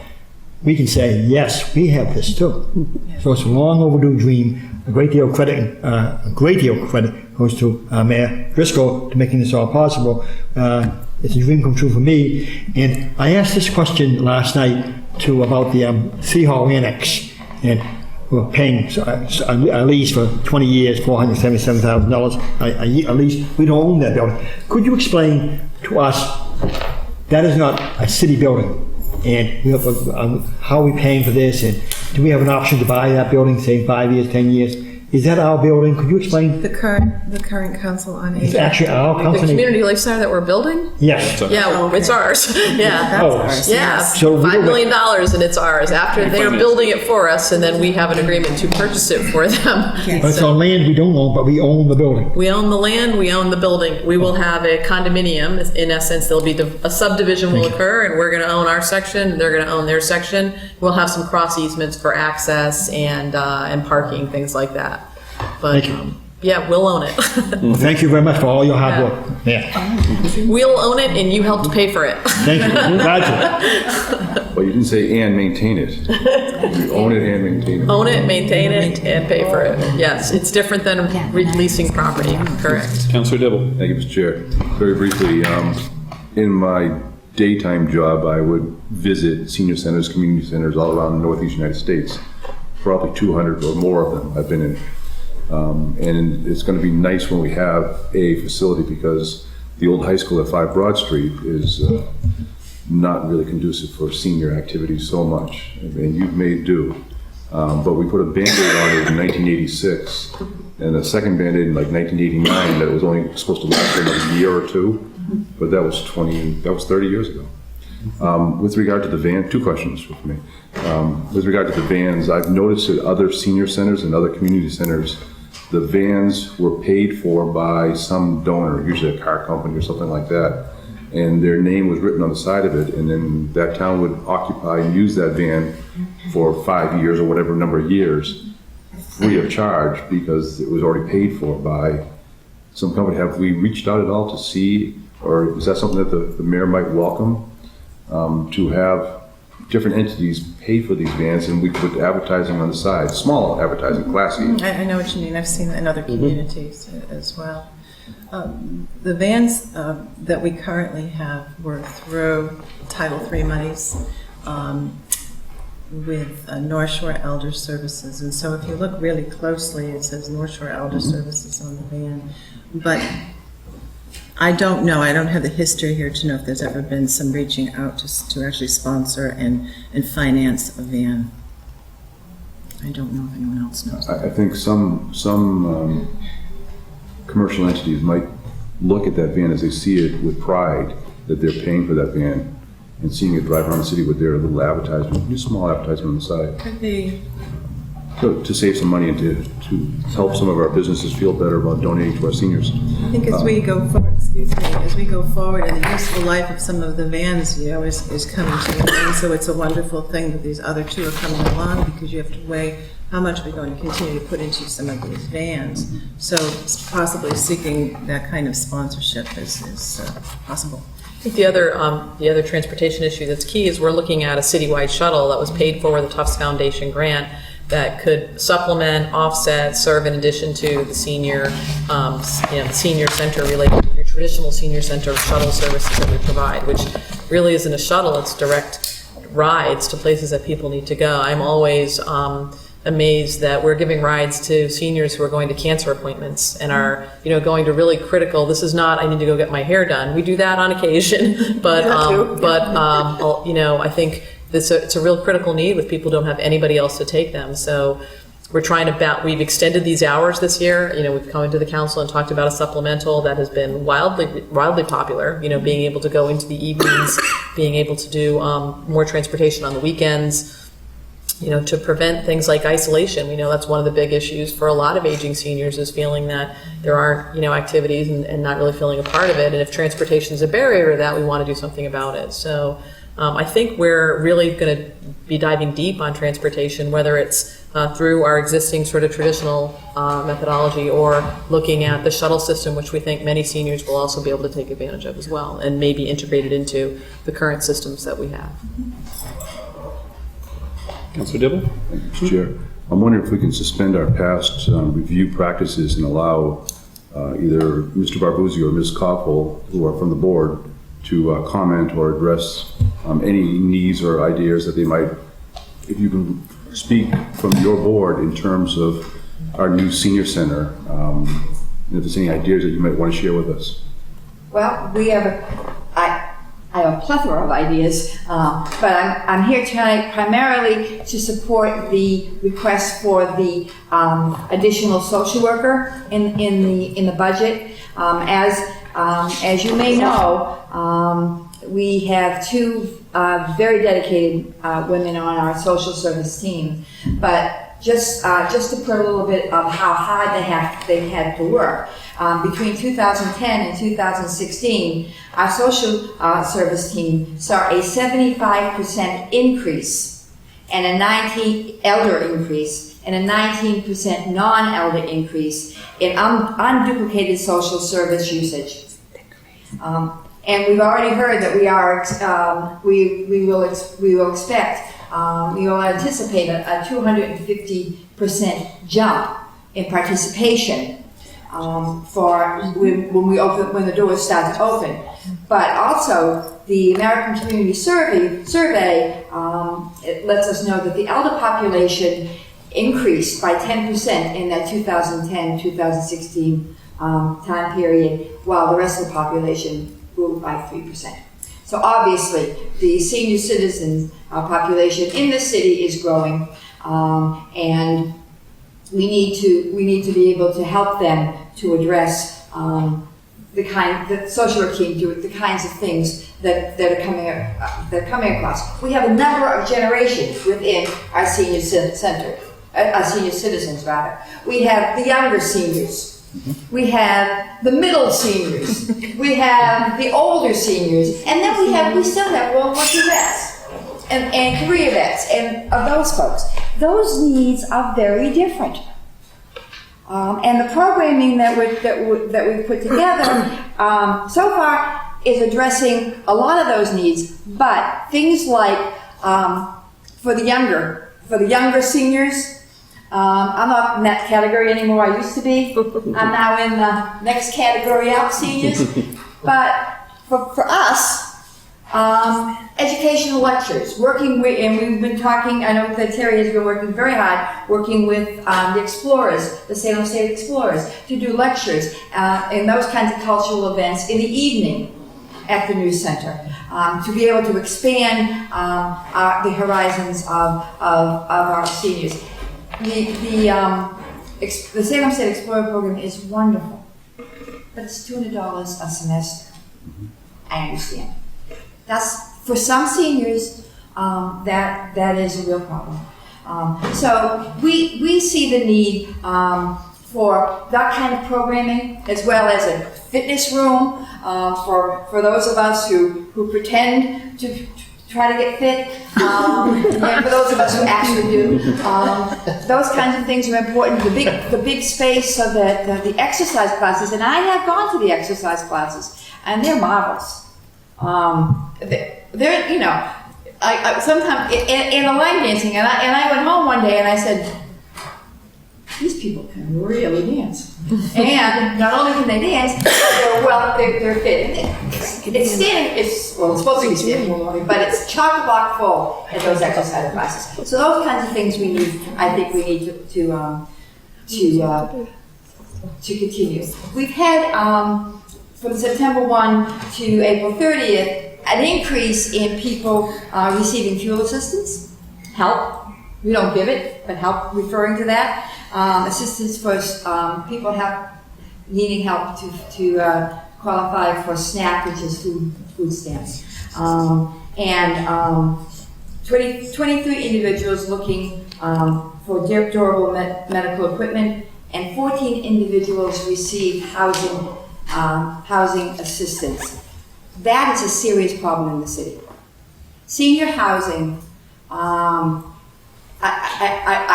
I know this is not going to happen, but boy, oh boy, wouldn't it be nice to see some more, maybe at Woodruff, I'm only kidding there, at the barracks, and, turn that into a beautiful senior housing facility. It's desperately needed in this city, and if you need further proof, there is a senior citizen resting on the front stairs as you're walking. Obviously we're going to be looking for a place to sleep tonight. So, again, we expect that, we expect to see an uptake an uptick in services. That third social work position would absolutely help. It's not going to be the panacea. When Terry came on board, she had to insist that our social service team take lunch because they weren't taking lunch breaks. Now, that's a recipe for burnout, and we don't want that. They're really good folks. So, with that said, that's why I'm here, and that's what I'm hoping that you pass favorably on this budget. And Judge Bartoluzzi is here also from our board. Any further questions from Councillor Flynn? Through the chair, I'd just like to say, I fully support the position and everything you do for the seniors. I was lucky enough to get a tour of the new senior building. I went by there, and the site supervisor was proud to show off the building, and all positive things. I seen the best construction. I seen the best layout, and I'm used to going in buildings as a firefighter in Salem and seeing pre-construction and seeing how things go, and I haven't seen a better building than this. Honest to God, I gotta tell you, it was really something special, and excellent job site. They showed me some things that I got to learn about some newer building techniques that they encompass with the foundation, with the siding. So I just want to say that, I think the most important part of our community is our seniors. And I think we have to stand behind them and give them the best building and the best program. And I think we're doing that. That makes me really proud because I have elderly parents, and I really, really see how excited they are to have this finally coming. And it's long overdue, so thank you. And whatever you need for support, I'll always support you in your budget. Thank you. I will say just briefly that one of the things I really enjoyed about this construction process was the fact that the groundbreaking was held a couple of weeks after construction began, just so we could be sure it was real this time. And so I thought that worked out really, really well. We could say, look, they're actually working over there. And it was Senior Center Month. It was National Senior Center Month. Exactly. Councillor Dibble? Yes, thank you, Mr. Chair. I'm wondering if the mayor there's a lot of seniors from Ward 7 and throughout the city watching right now. They love these things on SATV. I think we're still on. You have an open house date set yet where the public will be invited to come and tour and hopefully sign up for all sorts of activities at the senior center. We haven't finalized the date. We expect to be in September, and that's when we're planning to have both the official, open house, but, it's really not about one day. We want to make it an opportunity. It's new, so we want to take full advantage of people who haven't been down before, who, or for whatever reason, haven't been participating to really, make it worth their while to get down and check it out. So we'll certainly have some fun activities, a big open house, but we haven't secured the date yet. We're working towards it. We know it'll be completed in September. They seem to be on timeline, maybe even a little bit earlier, but we'll still do, I think we're planning on still doing whatever we need to do in September. And I know we're working with Mike Letrzewski to get his tour scheduled for the board, for the staff, for counselors, ahead of the final pieces coming together. So probably sometime in June or July, Dominic? July. So we'll get everybody in again. I haven't been in myself, so I'm glad it's coming along. And we do have a good contractor. It seems like a great team. We're excited about the space, not only for all the people in the community, but also for the staff. People have been really working hard. And if you've been into our 1905 structure, I think it's 1905, the plaque inside reads, it's really time that some other really positive reuse happened there. And I should point out that RFP is likely going out later this month by the end of June. The request for proposals for that space. And, obviously we'll be looking at housing and really want to be mindful of the needs in our community and also the financial needs that help support the new structure. Part of the financing for the CLC we're moving into involves the sale proceeds from the current building. So some good opportunities there as well. I recall we've already surplused that property. We have, yeah. Yep. Any further questions or discussion? Councillor Dibble and Councillor Milo? Yield. I'm not on the committee. That's fine. I'm yield. Okay. You got it. I'll take it. I just want to say, Terry, you're, I think, our third director since I've been on the council, and you looked great on paper, but you functioned, your performance is beyond the beyond. I think we all look to you as kind of the city elder expert at this point. So thank you for sticking with us. Thank you for the kind words. My question is really one relative to the narrative piece of the budget. And for those counselors who weren't here last year, towards the end of the year, the city council unanimously passed 2 ordinances. One was to one was to make the Council on Aging Director basically autonomous. That was one of the things that we felt, and certainly that the Council on Aging Board felt, and a lot of the elders felt was necessary to be able to have the new center, and certainly the existing center, function the way it needs to function. And the second piece we did just to make things consistent was to relieve the superintendent of a huge responsibility, which was overseeing the Council on Aging Director. I don't see that reflected anywhere. To me, that's a huge change, and it's a very important change that I think we need to memorialize. And I'm guessing that it's being done in practice, even though it's not listed here. But I think we need to put that in there, because I still have seniors who say, "What? Who's the director?" I think it's something that we need to, even though we've got it on paper in the ordinance book, I think it would be great to reflect it here in the narrative, because I know we talked the other night about having organizational charts. That's another thing, and I think that will be helpful too, to kind of remind us when we start doing or collecting the organizational charts, that this is the line of command, so to speak. So it's not a money thing, so I'm guessing maybe you can make those edits in the final version? We'll take a look at it, Counselor. Okay, all right. Any problems with it? I think we've had this discussion, I know individually as well, that the way we operate the facility right now, there's a lot of interchange between the various departments, and that we probably have a disagreement around siloing activities, and this is Council on Aging and this is recreation. We think that we have a lot of seniors who participate in recreational programs. I think that we have a lot of interplay between the staff. So we'll continue to work to try and address the issues and concerns that you have, while also recognizing that the way the facility actually operates does have a lot of cross staff accommodations. I've been at senior events when everybody's there because it's a really big event.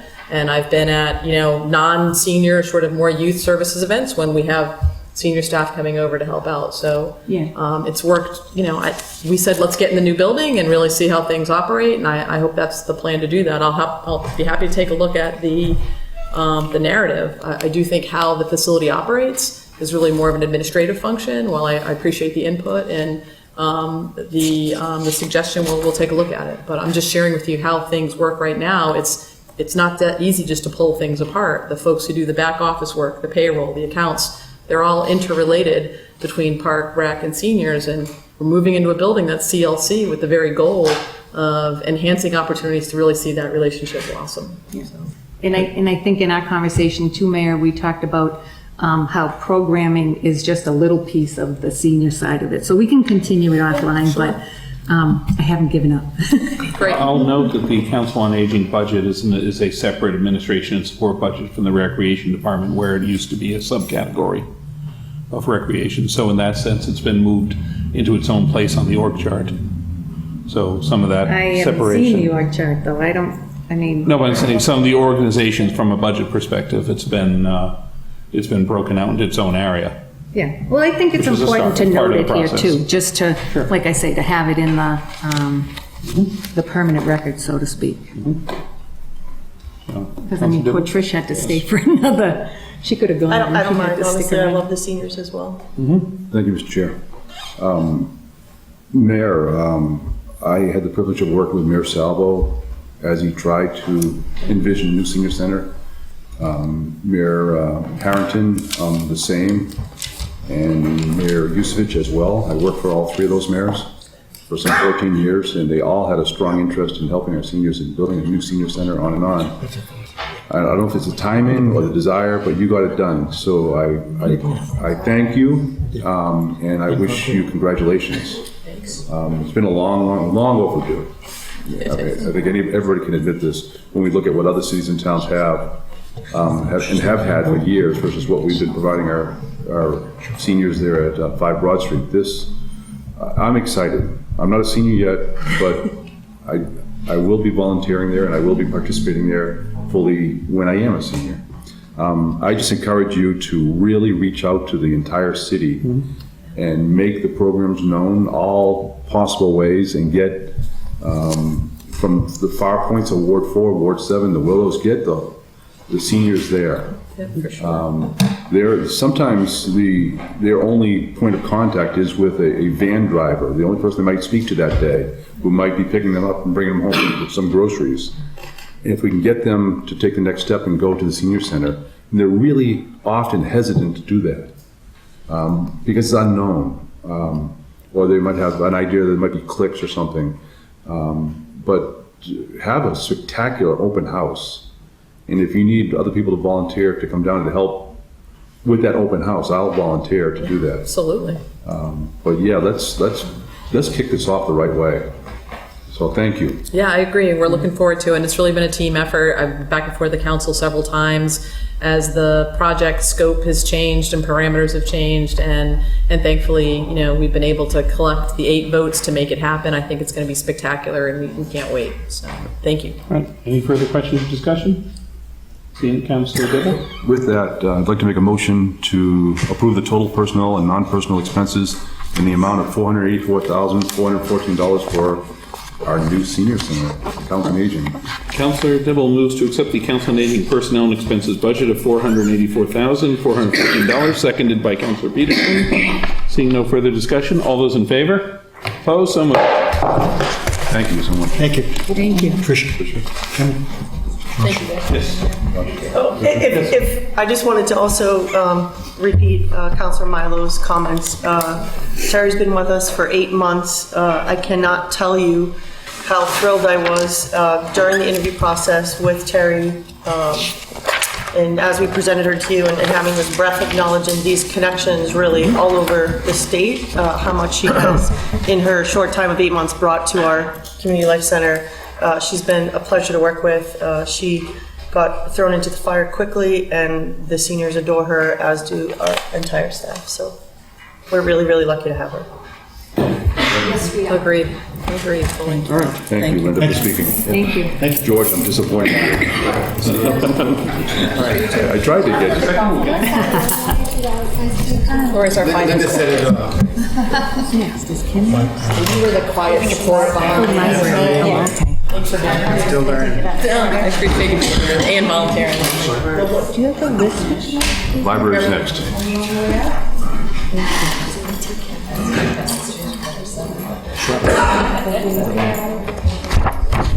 Oh, I was looking at the wrong one. Oh, library and desk, okay. I went to look for it here, it's right here.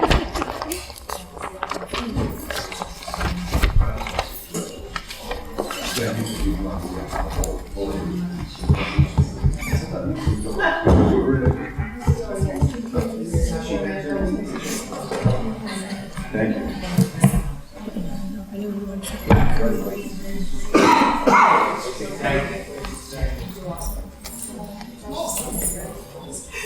Going back to boot camp. Library. Yep. We'll wait a moment for Councilor Peterson to get back also. And then we'll get into the library. So.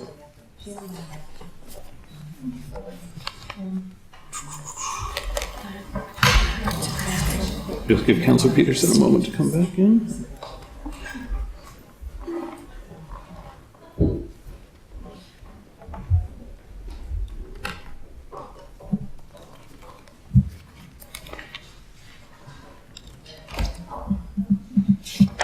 So serious. I bet you that Lego club is fun. I bet you that Lego club is fun. So I had a huge supply in my house that we haven't gotten rid of for my kids' Lego days. Don't give them up. His kids he could rebuy them for his kids someday. if they even have them. They'll probably figure out they're unsafe for one reason or another.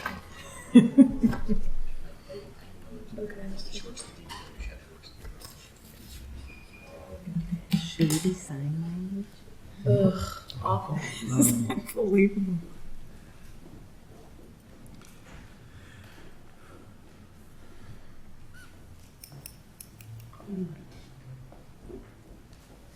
It's gonna make you sweat it out a little bit. Yeah, right, this is the real hot seat. We're all gonna stand here and not say anything, all right. All right, well, let's get this one started. Everybody's back, or you can come as needed. Library. Good evening. Thank you for having me. My name is Tara Mansfield. I'll just start with an introduction. The Salem Public Library's mission is to provide library services to the residents of Salem. We do this by cultivating diverse collections, encouraging the love of reading and learning, providing instruction, offering internet and technology access, and designing outreach programs to help meet the needs of our community. We also host and provide many regular programs for all ages. On a regular week, we have 6 programs running for children, including story times. We have book clubs for adults, young adults, for children, families, and also for seniors.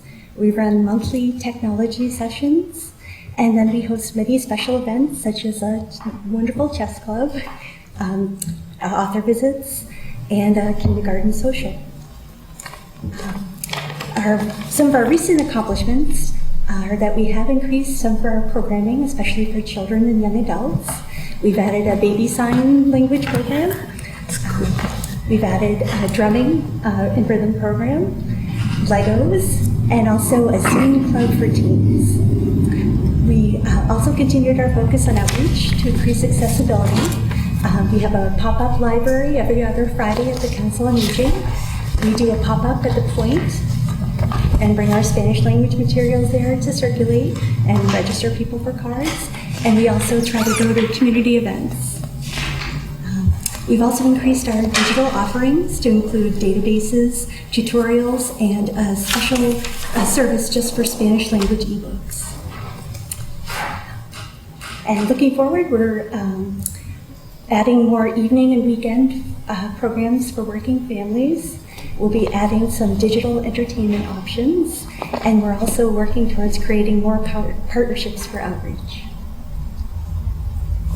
One of the things, there's also, besides this, there's also a couple of items of theirs on the capital plan, HVAC improvements and carpeting replacements.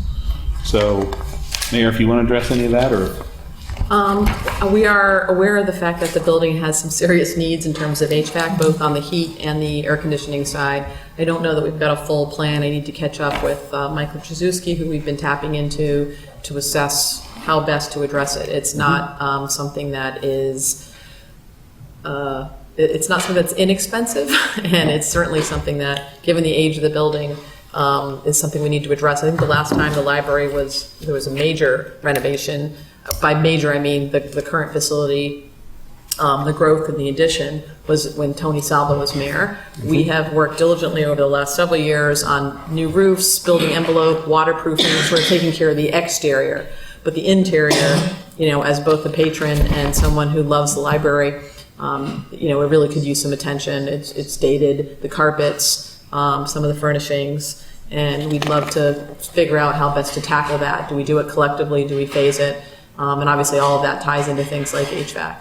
Yeah, on the CIP side of this, we have carpet replacement at $68,000, and then HVAC design, engineering, and construction. So correct. The question is that I guess we haven't done the design work yet, so we don't have a hard number. Yeah. So whether we just do that piecemeal or also tie that into some other interior upgrades, which piece do you do first? I think we're trying to fully, make sure we fully understand. But we definitely want to set aside some resources within CIP to tackle those. Councilor Ferry, you? Most cities and towns will give their right arm to have a library like we have, named after Bertram. Very great name in the city of Salem. Bertram House in the Common, Bertram Field, at the Collins Middle School. So it's a treasure. But the best part is not only the treasure of the building itself, it's the people inside, from you down. You make it all possible. In fact, I have 2 books here on my desk that I'm supposed to bring back tonight there to the library. But the people in your staff make it all shine. They make it shine. Your people. No building, challenging building. And the good part is you have the mayor is on the board of trustees and very active. And children go there. My children go there. He is one of the distinguished members that I shared a letter to with the mayor, Peter Murray. Veteran, speaking of veterans, and we have Kim Emmerling coming along now. It gives me goosebumps that how lucky we have Peter Murray on your board of trustees and people like that, and the mayor. And without the mayor, CPA would not be available. Give a great deal of credit. This building here, right here, CPA to your building to make it. So Peter talked to me on Veterans Day of all days, and he says we really need to do something beyond just patching here and there. Do we need a comprehensive $1 million bond or $2 million bond? So you got some real good advocates on the board, the mayor, and all of us, sincerely, how much we appreciate it. And even the brickwork, the sidewalk that's been restored in front of your a beautiful jewel of treasure of a building, and all the outside work and the inside work's being done. It's amazing what that library is. But you all the way down, make it shine. Morning, noon, and night, for children playing chess, all the programs and things you mentioned. And I had that experience of working there for 6 years when I was in high school and college, and I loved it so much being a librarian. I got a master's degree in it, and I became a librarian in schools. So without the example of the Bertram Salem Public Library, it's a jewel. So thank you very much for being our director in-house. I'm glad you moved. You got the ladder from in-house, you worked in-house, and you know it from the people staff and the building itself. So thank you for serving us. So you're paying your fines with these, or? Yeah, I will. Just checking. Thank you. Any further discussion? Councilor Milo. Thank you, not being a member of the committee. I just want to know, do you have instructional support for beginners for computer users? Because we have somebody who uses the library a lot, but we would encourage somebody to. I use the library. They have a computer lab. They do? Have you been in it? You do. Have you been in it? Oh, many times. Many times. You got a great reference now librarian. you come clean. Now the truth is All out. my letters to the editor written down there. I saw that story online that he's actually a master hacker. So. Thank you. Thank you. Any other questions? Councilor Dibble. A couple of fast things. Thank you, Mr. Chair. Are we underfunding the electric bill this year, or did we make changes with energy efficient type fixtures so that our electric bill will be lower? Unfortunately, it's not an efficiency, it's our HVAC system continuing to deteriorate and not function. So we do end up with extra money in electricity generally because it's not functioning. Okay. Separately, a whole different concept. We must have one of the busiest libraries around this whole region. You go there any time of day, there's always people coming and going. So it's pretty busy. I don't know, do you have stats on how busy we are compared to other cities and towns in the state, or at least the county? We do know within our consortium Noble that we are usually the 3rd highest in circulation. We do keep door statistics, so we know how many people are coming and going, but we don't have any comparison for other libraries on that number. The North of Boston Legal Exchange, though, is pretty, a library exchange is pretty, it's robust in terms of the North Shore. We used to be 2 all the time, and I think North Reading's sneaking in there, right? Reading, is it Reading or North Reading? Just Reading. Just Reading. So Reading built a new library, which is exquisite, and they've been topping us a few months. I'm at the library frequently, and I return my books on time, unlike my good friend, the large company. You're getting it tonight. My God. I'm wondering, what do you do to recruit new users there? And I'm specifically thinking, you all know that I volunteer there and I teach chess every winter. And it was the request of the library that asked me, it's 25 years I've been running the Salem Youth Chess Program. And the library asked me if I would start one there. I said, better yet, why didn't I think of this years ago? I'll move my whole club there. And your staff has been phenomenal. They set up they go above and beyond to recruit even more children to join the chess club. And I'm expecting that we're going to almost double in size next year. We're going to outgrow that room, I think. We're going to spill out into the parent waiting area that we've been using. But specifically, what do you do to recruit new users of the library? And in particular, which really concerns me, more young families to come in and see the library as some sort of open house or tour. How do you advertise and get them all in there through the school system? What do you do? And what should you be doing that you're not doing now? We do currently have a lot of partnerships with the schools. Our children's librarians go out to the schools, they talk, we host author visits, and we do book clubs in the schools. For our next year goal, we are going to start out really young. We're going to try to have welcome packets for babies that are born in the hospital. So it will be an introduction to the library and kind of the services that we offer, so that brand new parents will have an idea of what the library can do for them. Other than that, we do use a lot of social media. We do notice that when we advertise programs, people are tagging each other, and word is spreading pretty fast that way. And otherwise, we're just trying to go out into the community more and pop up at different events and talk to people, because we know it's difficult to get to the library. Parking is a little bit of a challenge. So we're just trying to go out into the community more. Often young families, many of them don't realize the importance of getting them reading early. When my three sons went through Salem High School, did well, went to college, did well, but it was really the library where they got their foundation. Outside of my wife and I guess, the library stepped in nice. When my children were 1, 2, 3, 4, 5 years old, we went to the library once a week, every week for the entire year, and then did it again. Our goal was to read every single book in the children's room, which is substantial. The lower level is beautiful. And every week we would take out the maximum number of books, 10 books, bring them home and we read them, and then often we go back midweek and get more books and bring them back.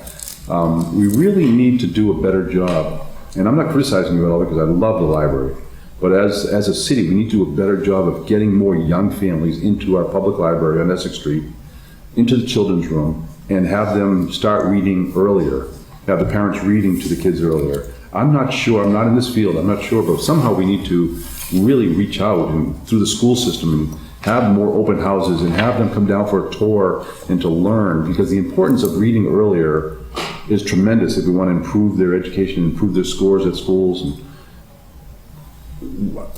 I'm not criticizing, but we need to do a lot more to get those young families into that children's room.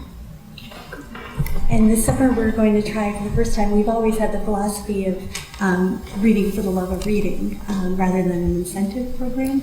We are going to try a tracking program this summer to see if that competition helps kids get more interested in reading and coming back more frequently to borrow things, with just prizes like stickers and recognition on them. So thank you for asking me to move my chess club there to the library, because I did that first year of the 34 students. I asked the families, and only half of them had been to the library. The children had been to the library in the past. I thought that was a staggering high number.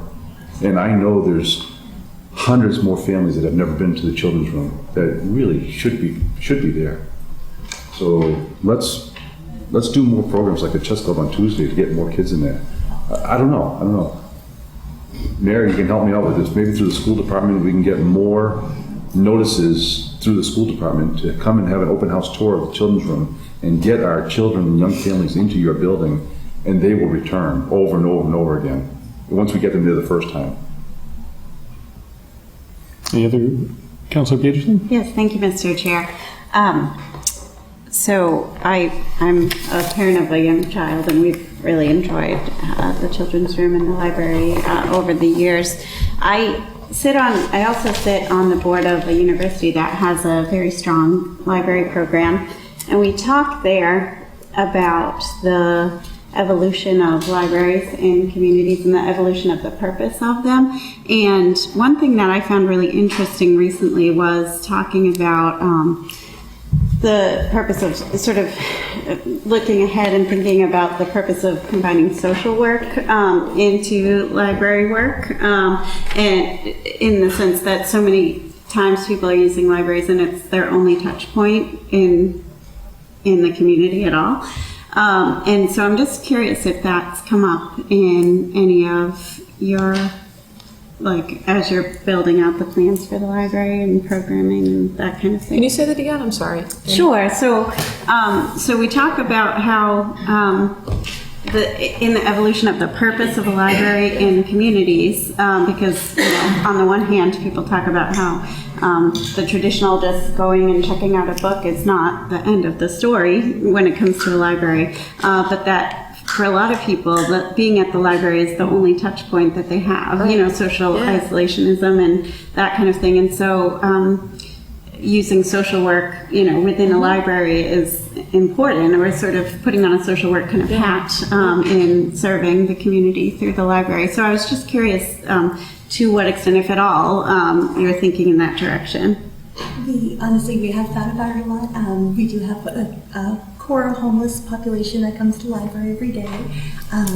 What we've really done is they tend not to want to interact with our staff. But we do have resources ready to go. We keep updated lists of anything, even from emergency snacks to housing to anything, so that if someone does ask, we're ready. But I think that's the connection that we're missing, is that the people who come and just kind of wait out the day, they want to be left alone. So we haven't found the need to kind of act beyond that just yet, but we're definitely open to it. I think the other thing that came up for some discussions, and I don't know that we've fully implemented it, but was some libraries are doing immigration corners, places where there are marginalized populations that they know, it's a safe place to get information. It's a safe place to give information. It's something that also we could look at in terms of another resource area for individuals who we're trying to navigate, systems or feel like there may be barriers, whether it's language or otherwise. It's such a wonderful resource to the community, and we want to make sure that we're using, that it's going to exist forever. And just sort of, I'm happy to hear that you're thinking about and the outreach that we've done, I think, in the Point neighborhood, we were at the community room at 135 Lafayette Street with like sort of a bookmobile and also doing reading for students. I know we were trying to team up with Open Door Immigration Services as well. So if they were offering service immigration advice, that we'd have reading going on in a way that could work for working families who may need to access those services. So I think those are areas that we can build off of for sure. Thank you. Any further discussion? Seeing none, if somebody wants to make a motion. Councilor Flynn?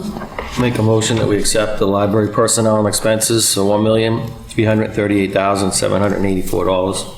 Councilor Flynn moves to accept the library personnel expenses budget of $1,338,784, seconded by Councilor Fury. Seeing no further discussion, all those in favor? Opposed? So moved. That takes us to Veteran Services. Thanks, Tara. Thank you. Thank you very much.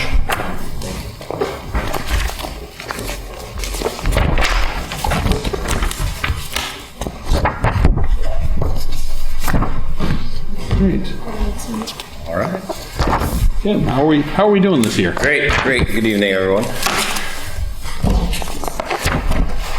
So in Veteran Services, the office is only two of us, so it's a pretty busy little place, but we continue to do the same thing that we have been doing, and it's just a flurry of people coming in and out of there, mostly for Chapter 115 benefits, the state and city benefits that are available to low-income veterans, widows, and dependents, and we'll cover it a little later, but we've had a significant drop in that just through natural transition, I'll say. We found with Elizabeth being a full-time employee there, it's really freed me up quite a bit to work on veterans looking for work or changing jobs or helping with the VA claims, which takes up a lot of the second largest probably amount of my time. And that all works towards bringing them off of Chapter 115 anyway. And then regrettably, we've had a lot of veterans and widows that have passed over the last 6 months or 7 months, and it really drops down the cost of what we're doing in the office there. So I'm sure at some point that's going to come back, but we've taken that into account for the numbers that we have here. So So again, for the goals, we're just going to continue doing what we've been doing, and I do a lot of outreach. Well, I do as much outreach as I can with the community, neighborhood associations, and certainly with the housing authority here in Salem, getting the word out, because quite often they're living paycheck to paycheck, and they could very well be eligible for some benefits here. And of course, with the police department and the community impact team that's out there, and the homelessness initiative that's going on, we sort of collectively keep eyes on a lot of those groups. And if there are any hint of them being a veteran, they call me immediately, and we try and get them into the VA systems that they could very well be eligible for. So. And aside from the numbers, just a couple of upcoming events. Of course, July 4th we have here, and then about 2 months ago, the Mass National Guard Army Band reached out to us, and for some reason they had a hole in their calendar, and they called me. I'm not sure how they got a hold of us, but or how they got a hold of my name, but asked if we wanted to have them come to Salem. So, of course, we do. And on July 5th, they're going to be down in Winter Island offering up another free concert. So that'd be the 215th Army National Guard Band, and we're going to start getting that publicized a lot more over the next couple of weeks. So, and then of course it's in the summer doldrums and on to everything else and later on. So, and as far as the budget goes, I mean our budget is pretty much level funded, save for the Chapter 115 numbers that you see, that 5770 line item. But everything else is pretty much, there was a small increase for the in-state travel, and that really helps support me. There's several throughout the year VA conferences to work specifically VA claims, which are, if you don't do it every day, and of course I don't do it every day, but they're they can be very, very challenging. So it's just another way for me to get a lot more familiarized with that process. And again, the more the veterans in the community are getting the benefits they deserve, and we can help with that. That's going to bring our overall costs down eventually, and certainly, first of all, compensate them for what they should be getting, and then of course it adds some money into the local economy as well. So really pending that, questions you might have. Councilor Fury?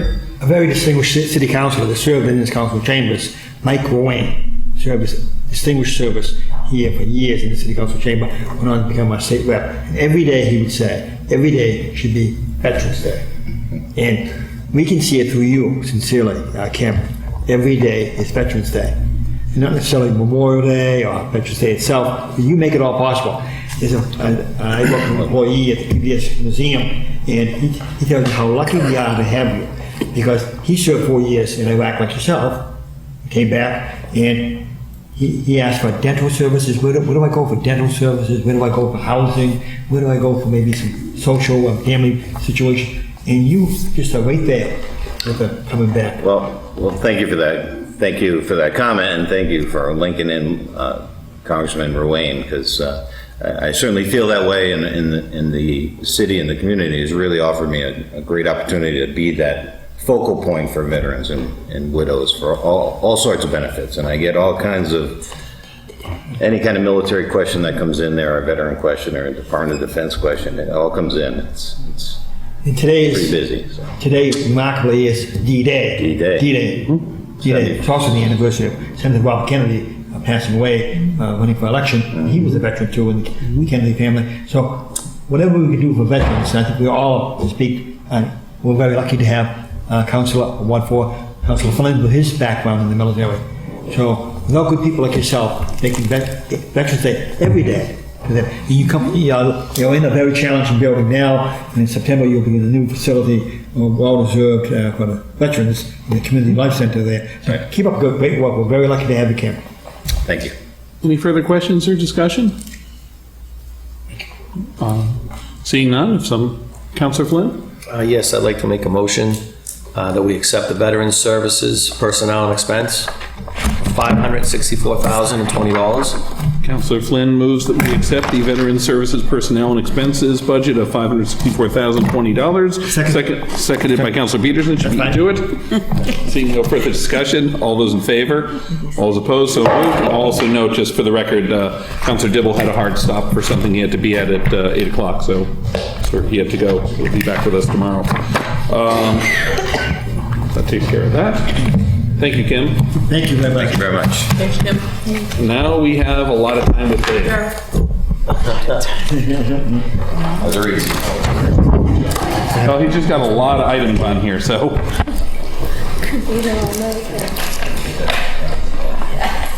Take it off? All right. Yeah, thanks for coming. Also, Councilor Milo, not being a member of the committee, is taking on for the evening. Julie. So we'll start with, because we'll start with these in order. We'll start because of the way these are in order in the book. We'll start with Public Service Administration and Support, Snow and Ice, then Engineering Administration, and then we move on to the enterprise funds. Okay. So, thank you and good evening. Sorry, which page do we start? This we start with section 19, page 8220. What did you say, 8 what? 8 to 220, the beginning of the Public Works Oh, section. 220. Public Works Administration. The budget item is 8223 is where that, Public Services General.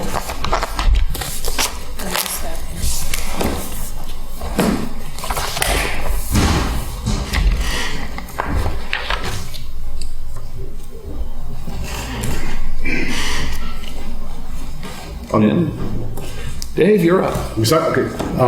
Thank you, good evening. On the personnel side with Public Services, we have some new faces.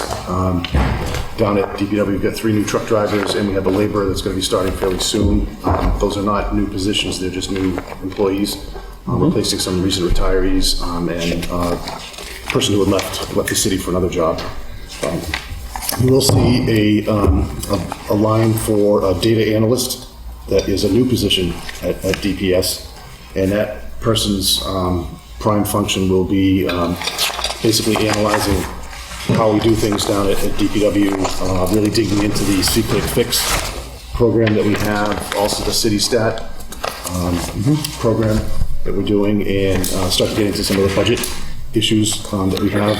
Not issues, but how we spend our budget, how we can do things more efficiently, and the analyst is going to be the big focus, looking at efficiencies. Can we do things differently, really from top to bottom, all the different divisions at DPS. So that's the personnel side, and then on the expense side, we did make some adjustments to our contracted services line. We increased services for grass cutting of our parks and open spaces.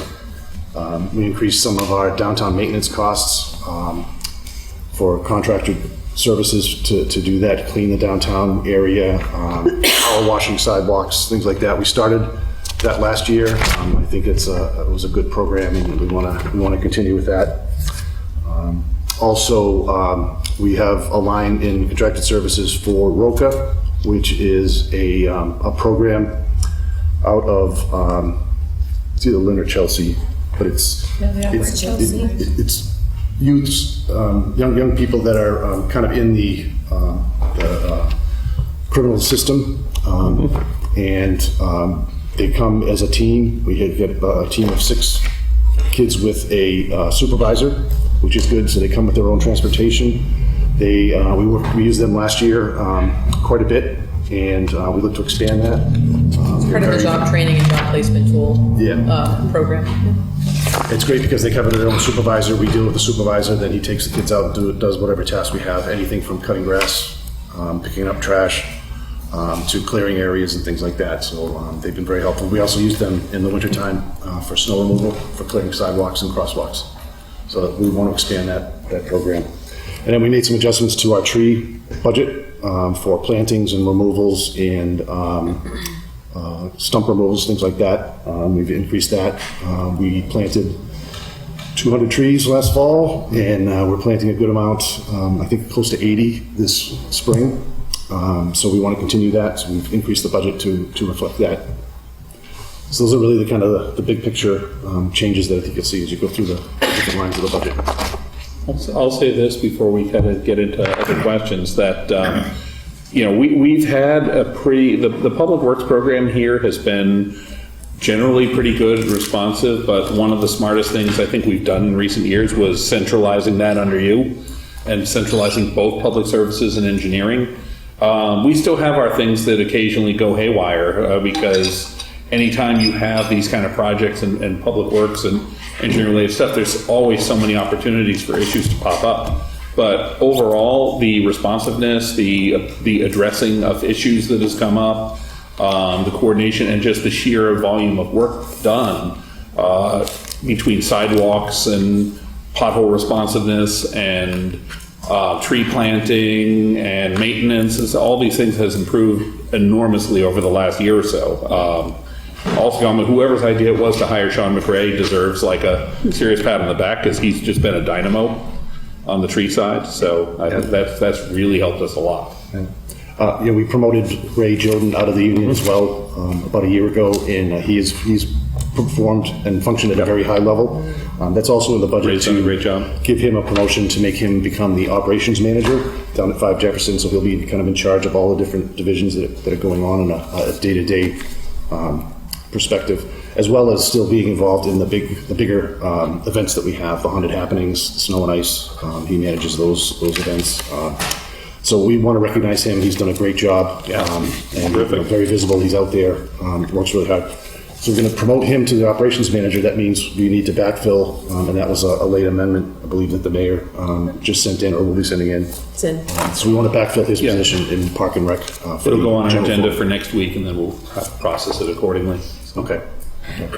Councilor Peterson? Thank you, Mr. Chair. I want to echo that and just say thank you. You and Ray and Sean and your whole team have been so wonderful since I started in January. I've leaned heavily on you, and you've been very responsive and helpful to everything that I've asked. So thank you so much. I had a couple quick questions. You've mentioned about the contracted services about cleaning the downtown, and that sounds great. It is a big jump, so I'm just wondering if that's sort of, if there's any particular piece of that's that you're thinking, that's gonna. It looks like it's close to doubling from what you had last year. Yeah, it's broken down on. Oh, I'm sorry, I might have missed that. 226 at the very top, but there's the mowing and maintenance of grass is 195,000. Then line painting and downtown maintenance is 70. Okay, wonderful. And then we have some general maintenance issues that we deal with in different buildings in City Hall, and it was in the annex that have this elevator service that needs to be done, things like that. That's about 36,000, and then those ROCA services that we talked about, that's the 125. I'm excited that we're hiring that program. That seems like it'll be a great, or has been, I guess, and will be a great fit for us. Can you talk about the sport burial services line item? I know that there's nothing for the new year, for the coming year, but it looks like we had some this year. So that comes out of a fund we actually request. So the money comes in when people come to get buried. There's a fee that we charge. That money comes into a revolving fund, and then we just request that as we need to pay for whatever expenses are related. And then we get the transfer requests as they come in. Okay. Yeah. So we typically do 3 or 4 times a year. We'll request money to cover those costs. And maybe this is a question for the chair then. If it is typically 3 or 4 times a year, is that typical that we would? Because it's such a variable number, what happens is they take the money into the revolving fund, and then they requisition it out of the revolving fund into their public services general fund as necessary. Okay. They do it rather than doing the work out of the revolving fund. I'm not sure why it's done that way from an accounting standpoint, but it's just, they take that and do it throughout the year, and then I'm not sure, do we sweep that account at the end of the year? That one we don't. That is specific for that particular purpose, so we don't sweep it to reduce the gross amount to be used by taxation, we go to it to replenish whenever we need it. So basically, then what you're looking at is it's pretty much self-sustaining, and then you're looking, it's really an accounting and auditing kind of step to go through us to actually use that money. Okay, and I'm very excited about the tree plantings, so thank you for committing to that. And then the last question I had is about the line professional license reimbursement. It looks like there was a sizable jump there. Is that because there are new licenses required, or are we having more people licensed? Yeah, we're always interested in getting people to get more licenses. We're working with the union on that right now to understand, what different functions at DPW need specific licenses. A big part of it is our water distribution license through the state, and that is coming up due this year. It's a 2-year license, so there's some classes that have to be taken. Richie Beauregard is our head working foreman in the water division, and he's the one who needs to carry that license. So that's why it's sort of like there's a little bit of a bump there for that, to reflect that. Okay, thank you so much. Councilor Fury. The city that's celebrating 8 years short of its 400th anniversary, 8 square miles. It's one of the most challenging cities that you could ever be a part of there. And without your leadership, Julie's leadership, your leadership, what's going on in Salem is amazing. Most cities in town can say, wow, you've got the Councilor Toriel's ward, the big dig going on in Canal Street. It's amazing. A dream come true. People have always been saying, since I was a young kid, McDonald's, the flood zone. This is the lowest point in Salem. It's always been Lake Salem State, it's the sports complex, McDonald's. Without the great leadership of Mayor Driscoll, getting all these things going, the big dig going on in Jefferson and Loring Avenue, it's amazing. Council keeps old island on that, it's all changed. Yep. And what's going on downtown Salem, and when the Chamber of Commerce is, all old infrastructure is going in. It's amazing what you're doing in an old city, the challenges you're facing, and you're taking on big responsibilities. And a very challenging DPW facility that may be changed in the future, maybe someplace up in Swampscott Road, maybe even our transfer station. Challenging, couldn't ask for better people like Julie and yourself to make Salem shine. And it's 400th anniversary, 8 years from now, and 8 square miles.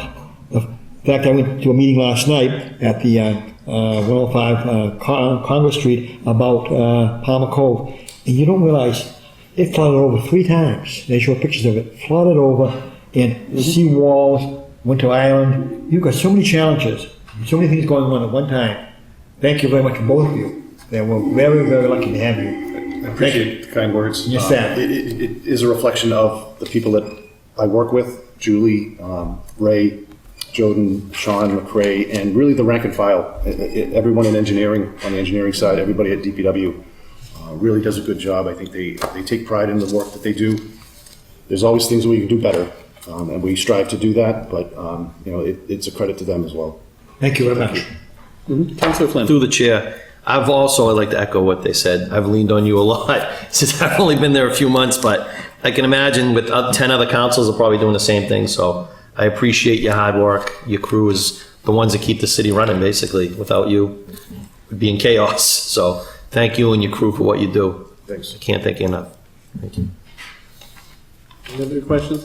Councilor Peterson. I would like to move that we accept the budget of $2,824,752 for engineering. All right, seconded by Councilor Public Flynn. services. So, Councilor Peterson moves to accept the Public Services General and Expenses budget of $2,824,752, seconded by Councilor Flynn.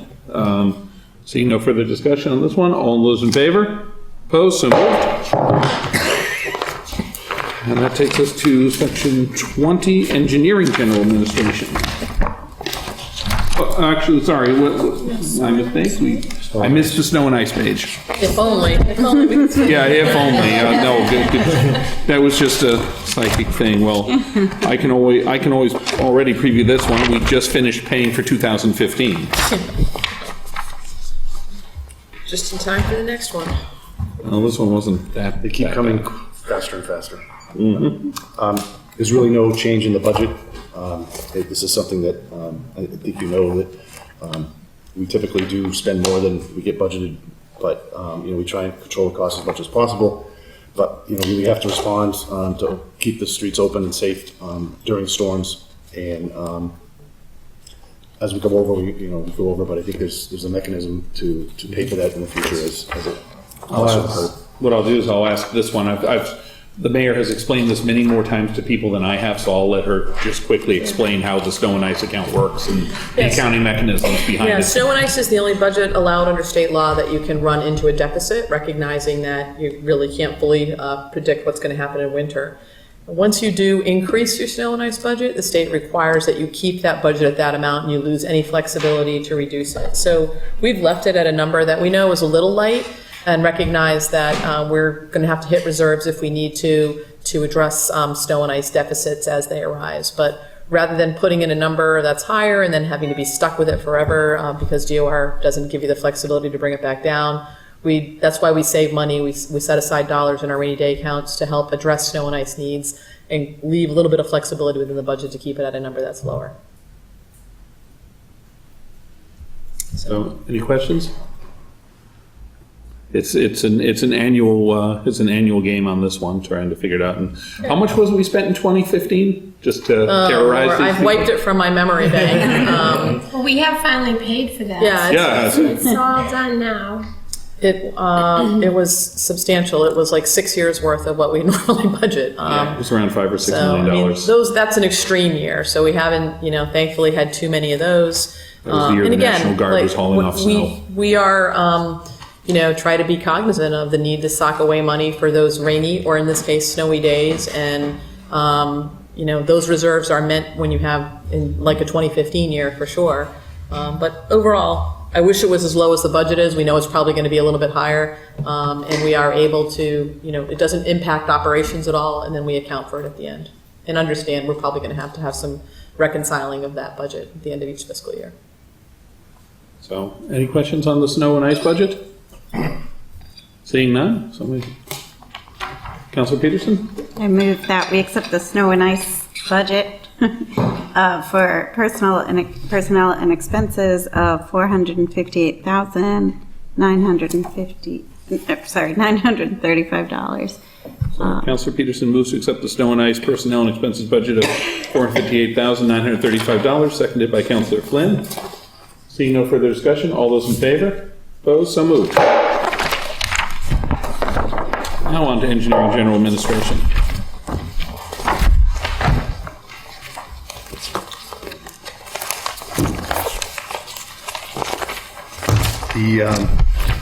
The engineering budget does reflect one new position that we're proposing, which is a GIS administrator. That's something that we did have previously in the department. That person kind of grew into more of a MIS citywide position. But we really need someone to manage and track the data, the assets, and manage our assets, and use our GIS system to do that. This person will not just be doing engineering work. It will be a GIS administrator across the city, so the assessor's office. That person will help keep data updated, and also in the planning department, there'll be some effort there, in fire and police as needed. We do expect the GIS program system will continue to grow. It's a great tool for us for mapping and keeping track of our assets. So that position is new to the budget. We have 3 new faces in engineering. We hired Raylene McGrath as a new clerk that principally does trash billing for us, solid-based billing.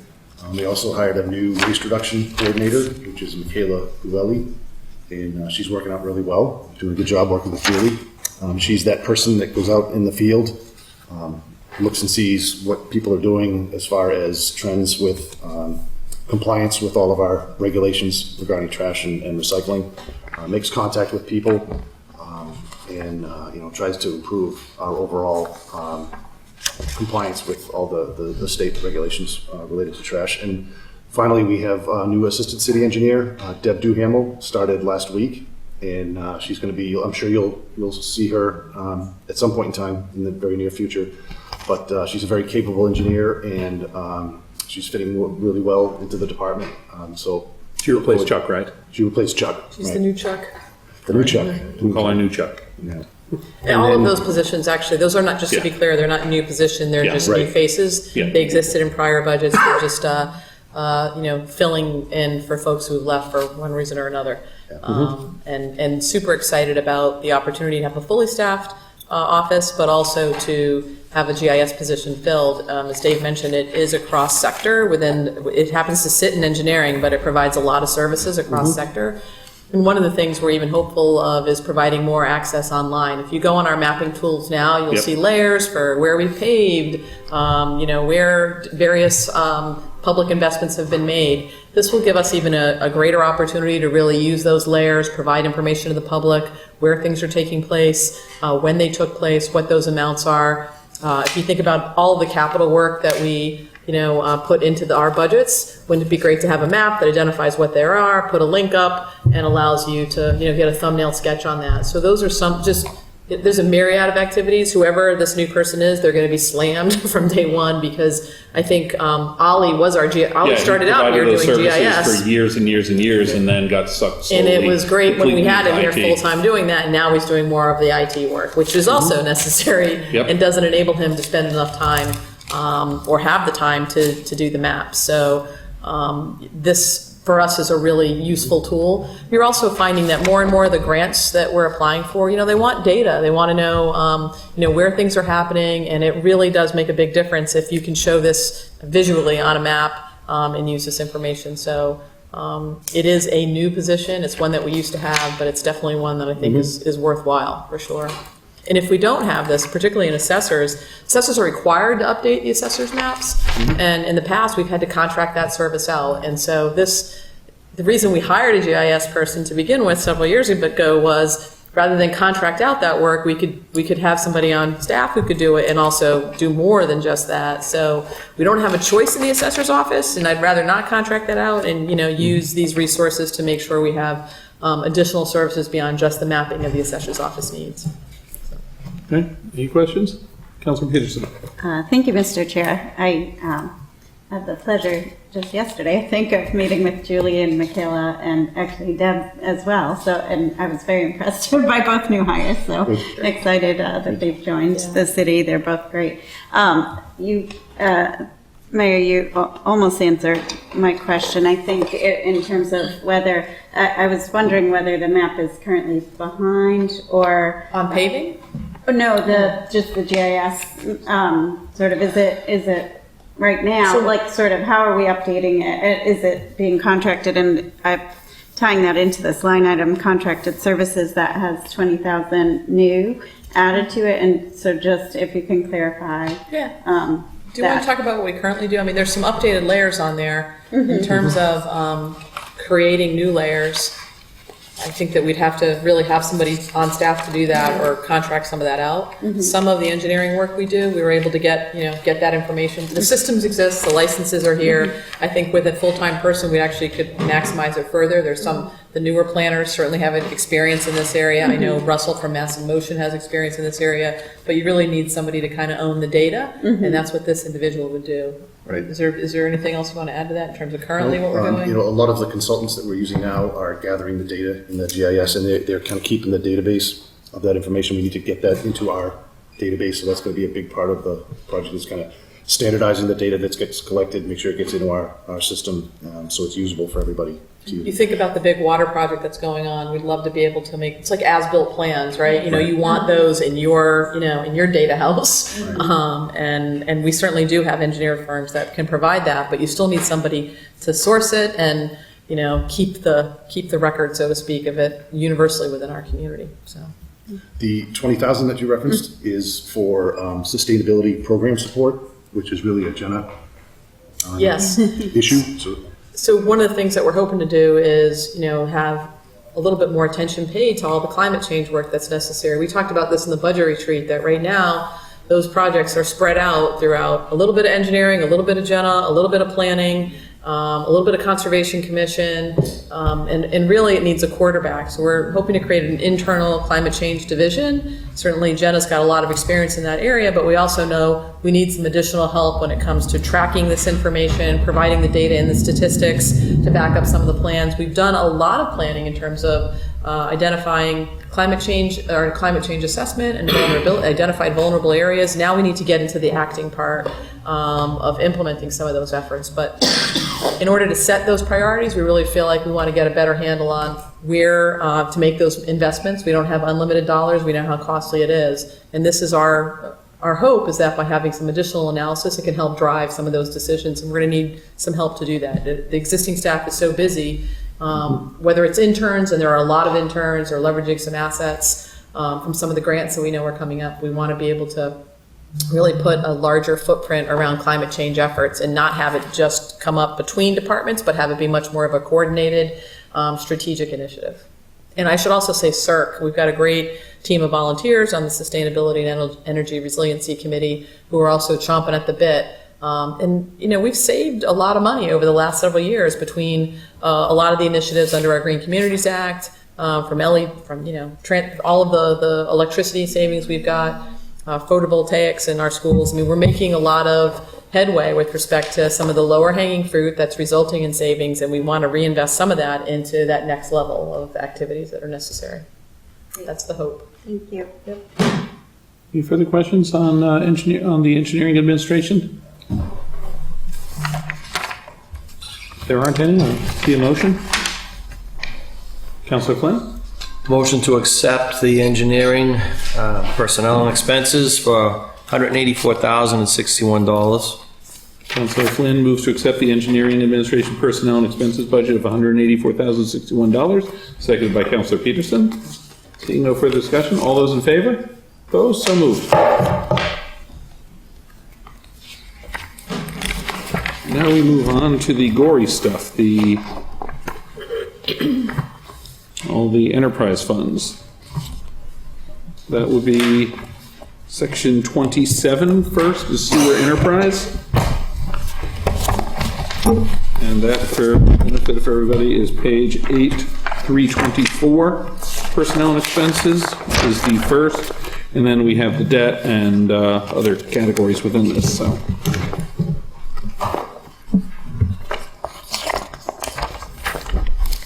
And I apologize in advance, most of this money is being spent in my neighborhood at the moment. Dave, you want to start going through this? Yep. Essentially, the budget on the expense side is level funded. There was one change.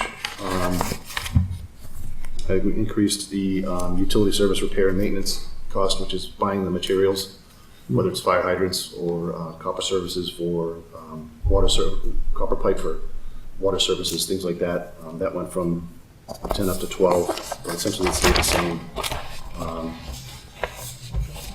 And the personnel stayed the same, essentially. Yeah, just there's a bit of an increase for Ray in that otherwise. Yes. Significant difference. Yeah. You get spread across all of the enterprise plus the general fund budget.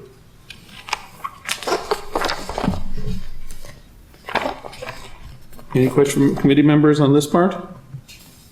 This one's the easiest part of them all. If there are no questions, Councilor Peterson. I move that we accept this budget at $635,239. Councilor Peterson moves to accept the sewer administration services personnel and expenses budget of $635,239, seconded by Councilor Flynn. Seeing no further discussion, all those in favor? Opposed? So moved. Move on to engineering sewer enterprise.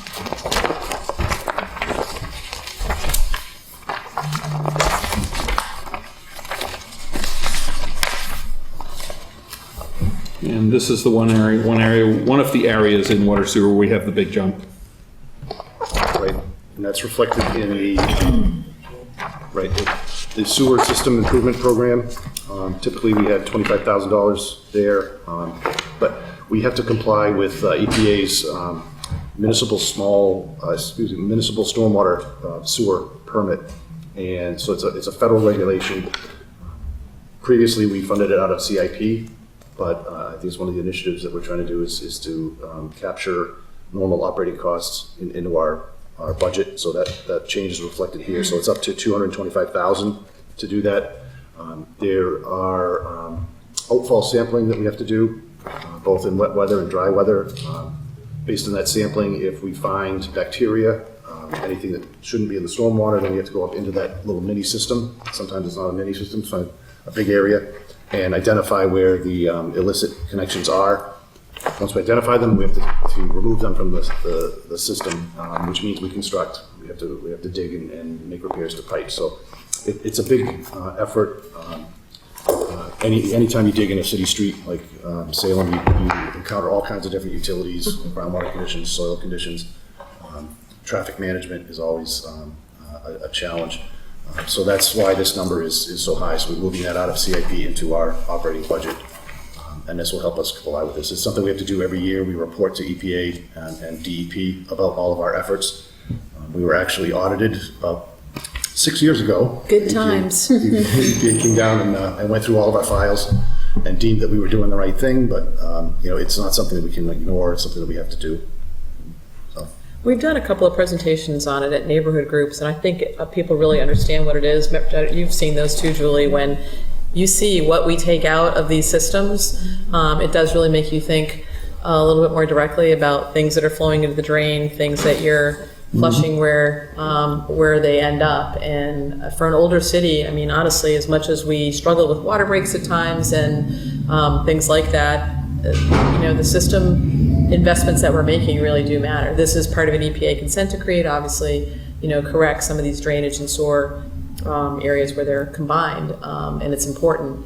But given that we're almost 400 years old, knock on wood, some of our pipes are wood, that it's not worse. I think that's a tribute to the work that we do trying to maintain the system and clean it out and keep up with these issues, because they weren't concerned about what was connected to what years ago, and sometimes just getting to these areas is the hardest part, not the actual work itself, given the rat's nest of stuff that's on top of it at times. So I want to say these are investments that are really necessary, but also worthwhile if we want to have a system that you're not boiling water, as they were in Salem, Oregon, apparently, and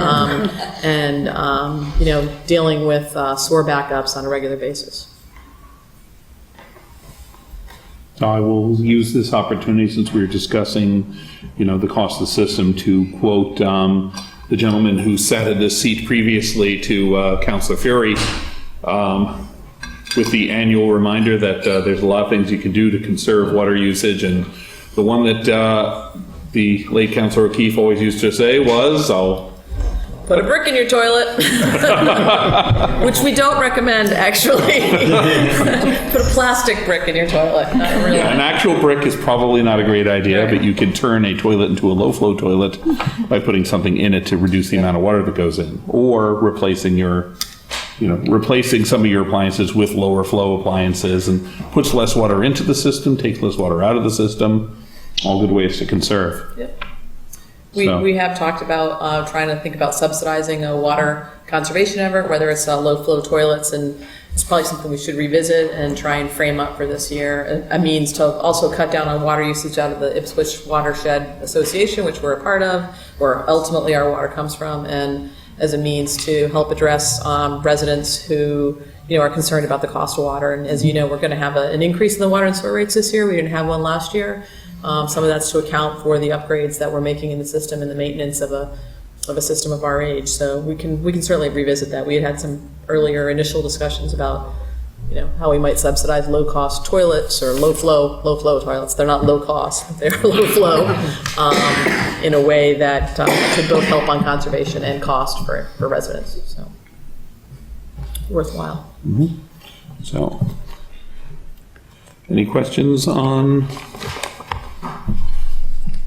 the engineering side of this? There are none. If somebody wants to, would like to make a motion? Motion to approve. Budget. Councilor Fury moves to approve the sewer engineer personnel, enterprise fund sewer engineer personnel and expenses budget of $589,275. Seconded by Councilor Peterson. Seeing no further discussion on this one, all those in favor? Opposed? So moved. That takes us to our assessment, long-term debt, and deductible. So, debt service, which is 8337.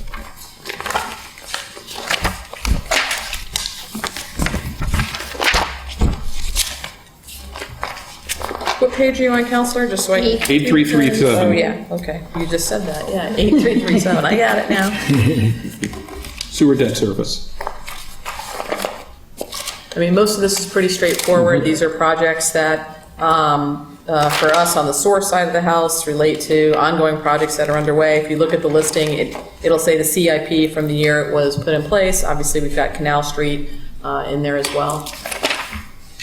So these are all projects that you have already authorized in the past years, and now we're just paying down the debt service. Yes, they count. Any questions on this?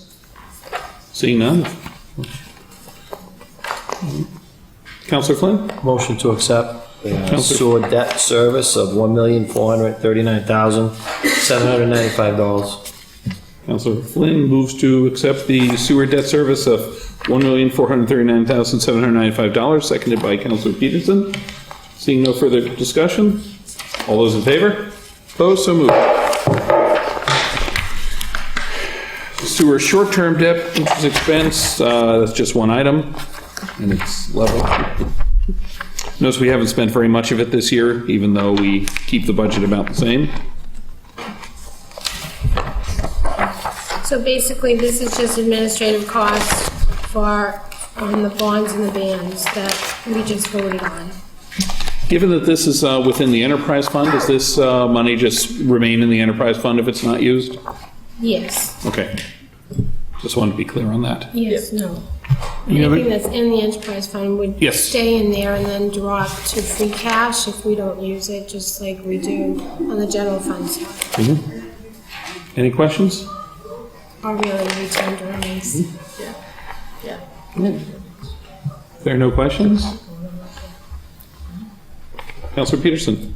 I move that we approve the sewer short-term debt number of $13,000.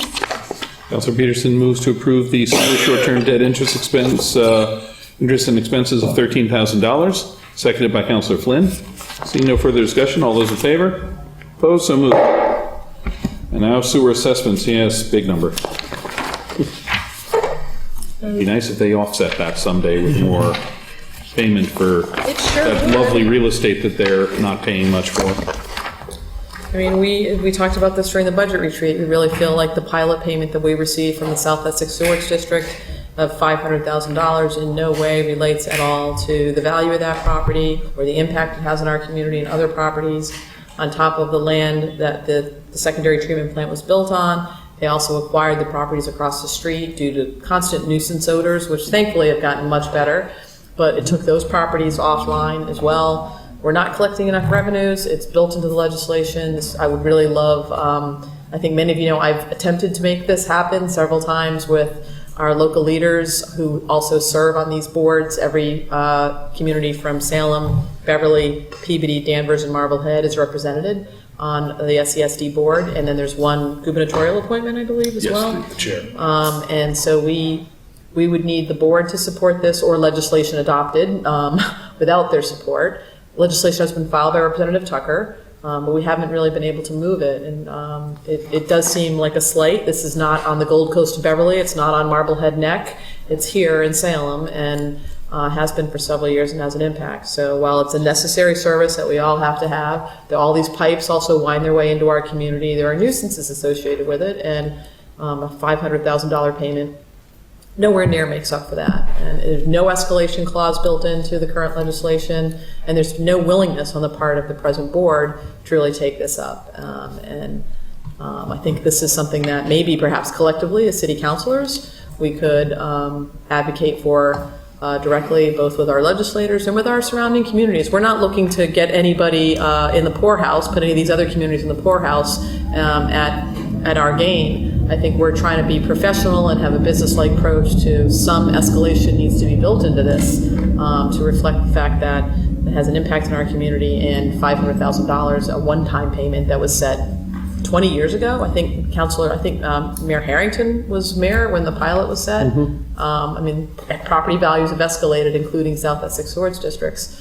And so I'll get off my soapbox about it. But I do think maybe it's something worthwhile to sort of strategically think about how, as a community and as a city council, there's some additional pressure, put to bear on this. Any questions about the assessment? Motion to approve, please. Councilor Fury moves to accept the SESD sewer assessment, reluctantly I might add, of $4,774,927. Seconded by Councilor Peterson. Seeing no further discussion, all those in favor? Opposed? So moved.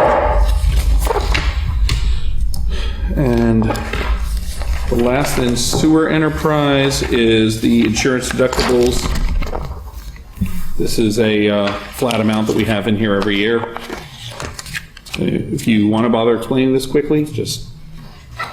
Sure. And this is basically just if there are any issues with any homeowners with regard to sewer claims because of damage that's done, and they have deductibles, we will sometimes cover some of those costs. Any questions? Councilor Flynn. Motion to accept the sewer enterprise funds in deductible of $5,000. Councilor Flynn moves to accept the sewer enterprise fund insurance deductible of $5,000, seconded by Councilor Peterson. Seeing no further discussion, all those in favor? Opposed? So moved. And this goes to Public Services Water Enterprise, which is the next section. Starting with 8345. 8347 is the first budget item.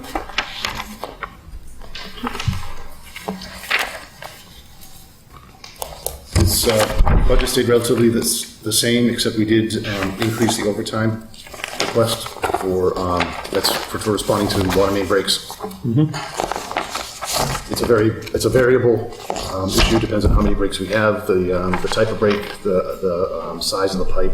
Obviously, dictates kind of the response that's needed. Sometimes it takes a day, sometimes it takes a couple of days, sometimes it's just a few hours. But there are overtime costs. It's not something we can just leave and come back and do something during the following work day. We need to be there to respond to fix the pipe and continue the water to flow. So we have increased that from 27,000 previously to up to 70,000 to reflect what we think is a more reasonable number. Also, a portion of Ray's increase for the promotion is in here as well, and part of the new data analyst. That's right. A portion of that is accounted in here as well. Yes. Yes.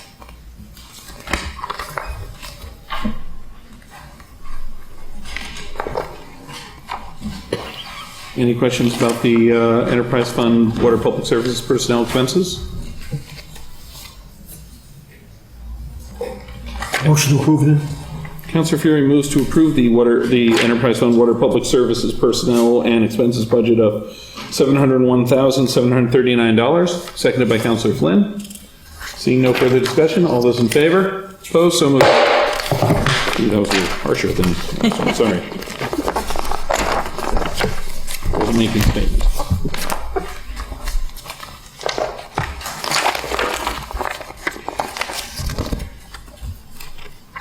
And then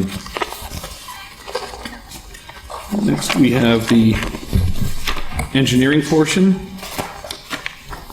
of Water Enterprise. Essentially, no real changes. Some things get adjusted up and down, but essentially we're right around where the budget was last year. Just to be clear for the newer councilors, you'll see portions of salaries being paid from people who spend some of their time on water or sewer. That comes out of the Water Sewer Enterprise Fund. Then you'll also see them on the either DPS or engineering side of the house as well.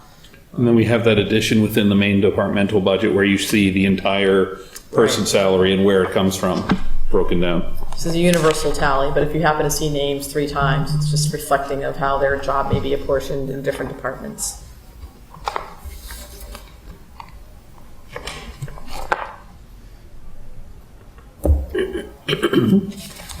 Any questions on this budget? Done? Councilor Flynn? Motion to accept the water engineer personnel and expenses at $607,500. Seconded by Councilor Flynn. Moves to accept the Enterprise Fund Water Engineering Personnel and Expenses budget of $607,500. Seconded by Councilor Peterson. Seeing no further discussion, all those in favor? Opposed? So moved.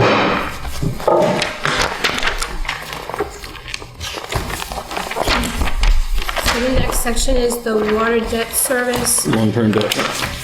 long-term debt. Again, these are for authorizations that were approved over a number of years, and now we're just paying the debt service based on what the amortization schedules are.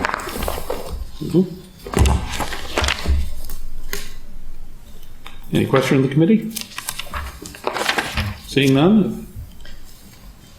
Motion to approve, please. Councilor Fury moves to approve the water enterprise debt service of $2,314,200. Seconded by Councilor Peterson. Seeing no further discussion, all those in favor? Opposed? So moved.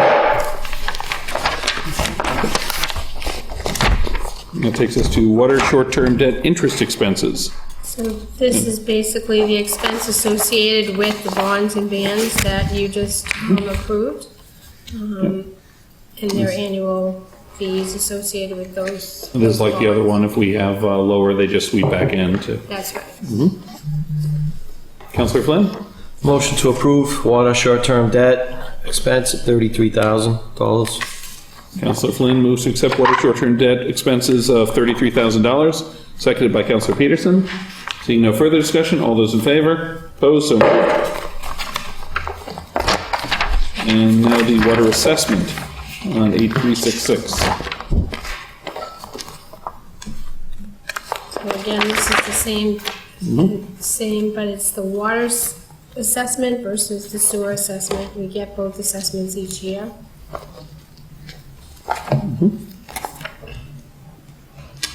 And there's the one we share with Beverly. Yes.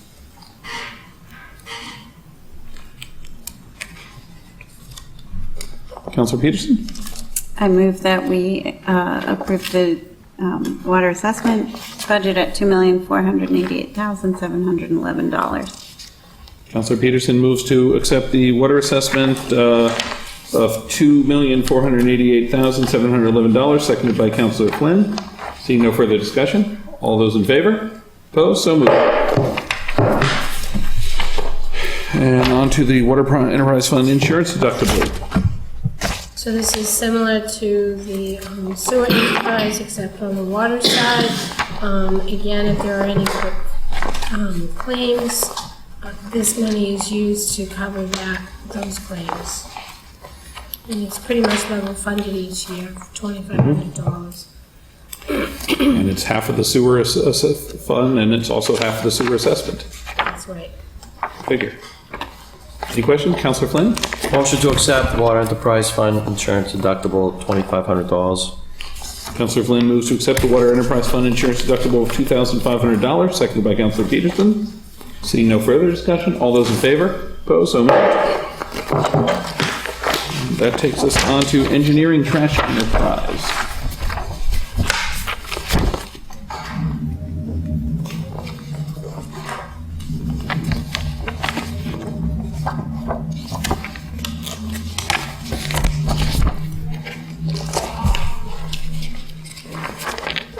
The personnel expenses are essentially level funded. Nothing's really changed. Under the expenses for the solid waste collection, we've adjusted our contract with waste management. There's escalating factors in the contract, so that's just an annual adjustment that we make to reflect the contract. and there's some other small minor adjustments, but essentially that remains the same. One of the things that I did want to bring up to you is part of the recycling expenses,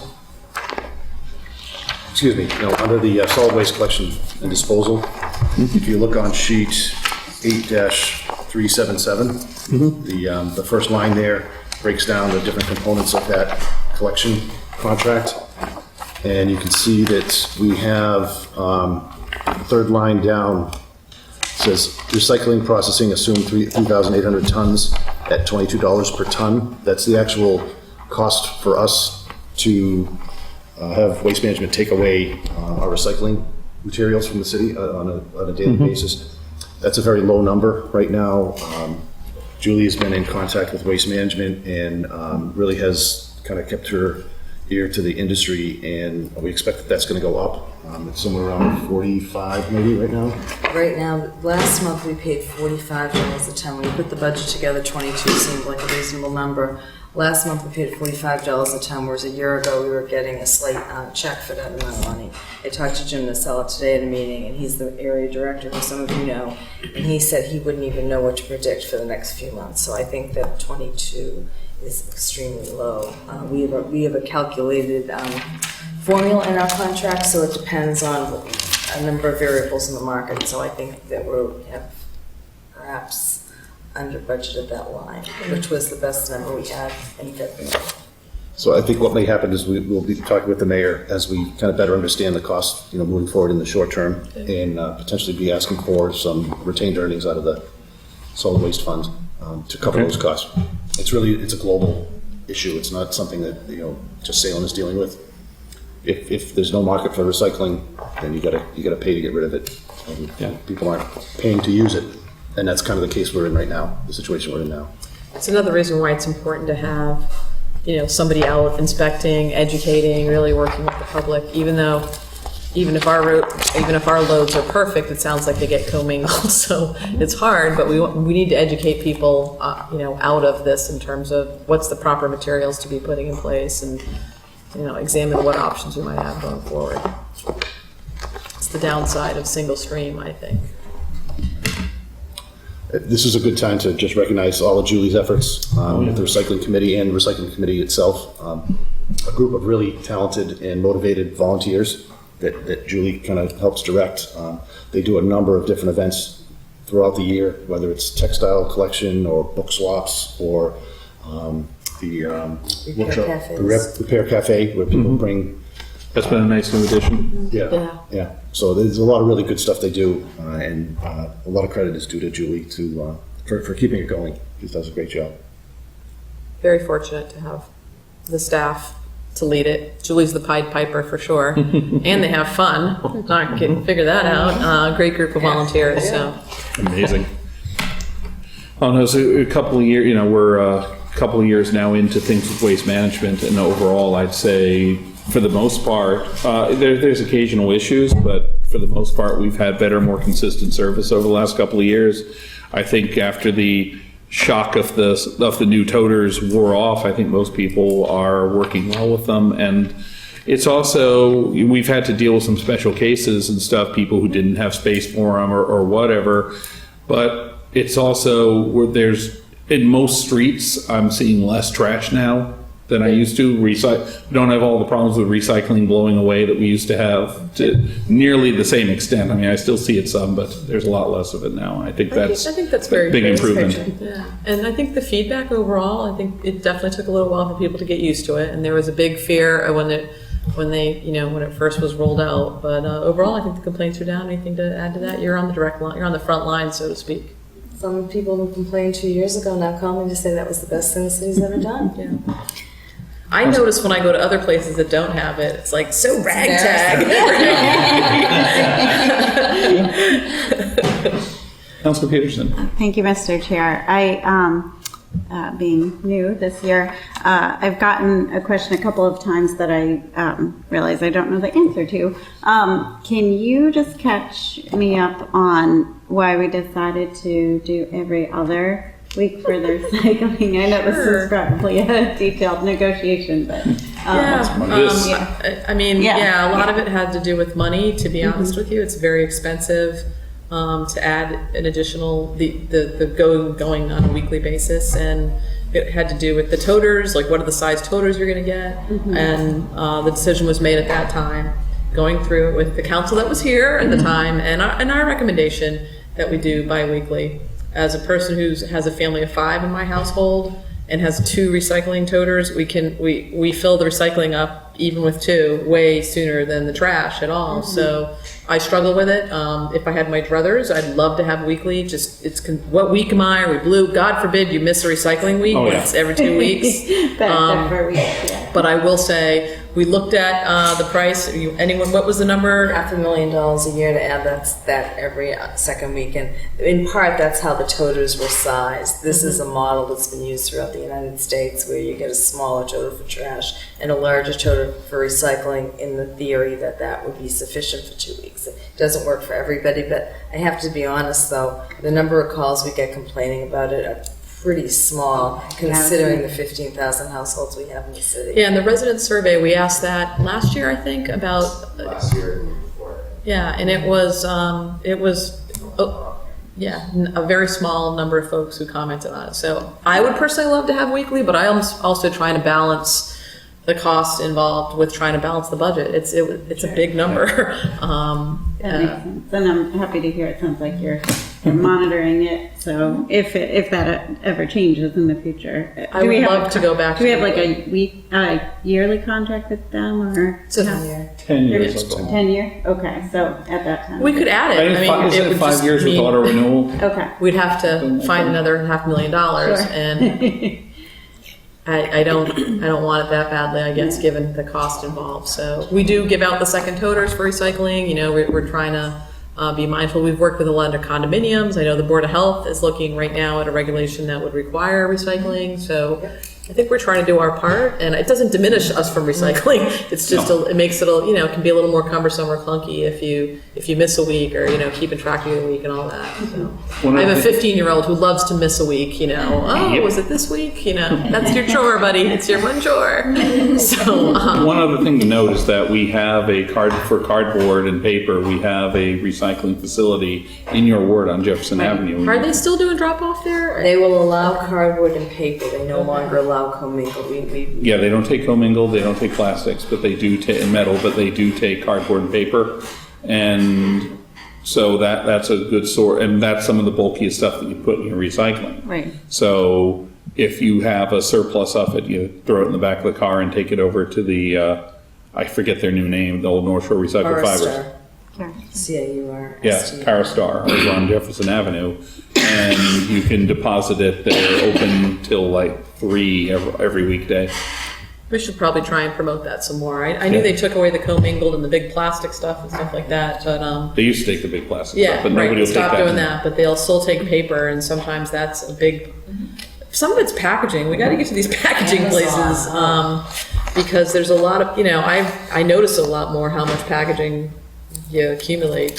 So maybe I should cook more home cooked meals or something. I don't know. There's something in that, I'm sure. All right, thank you. Yeah.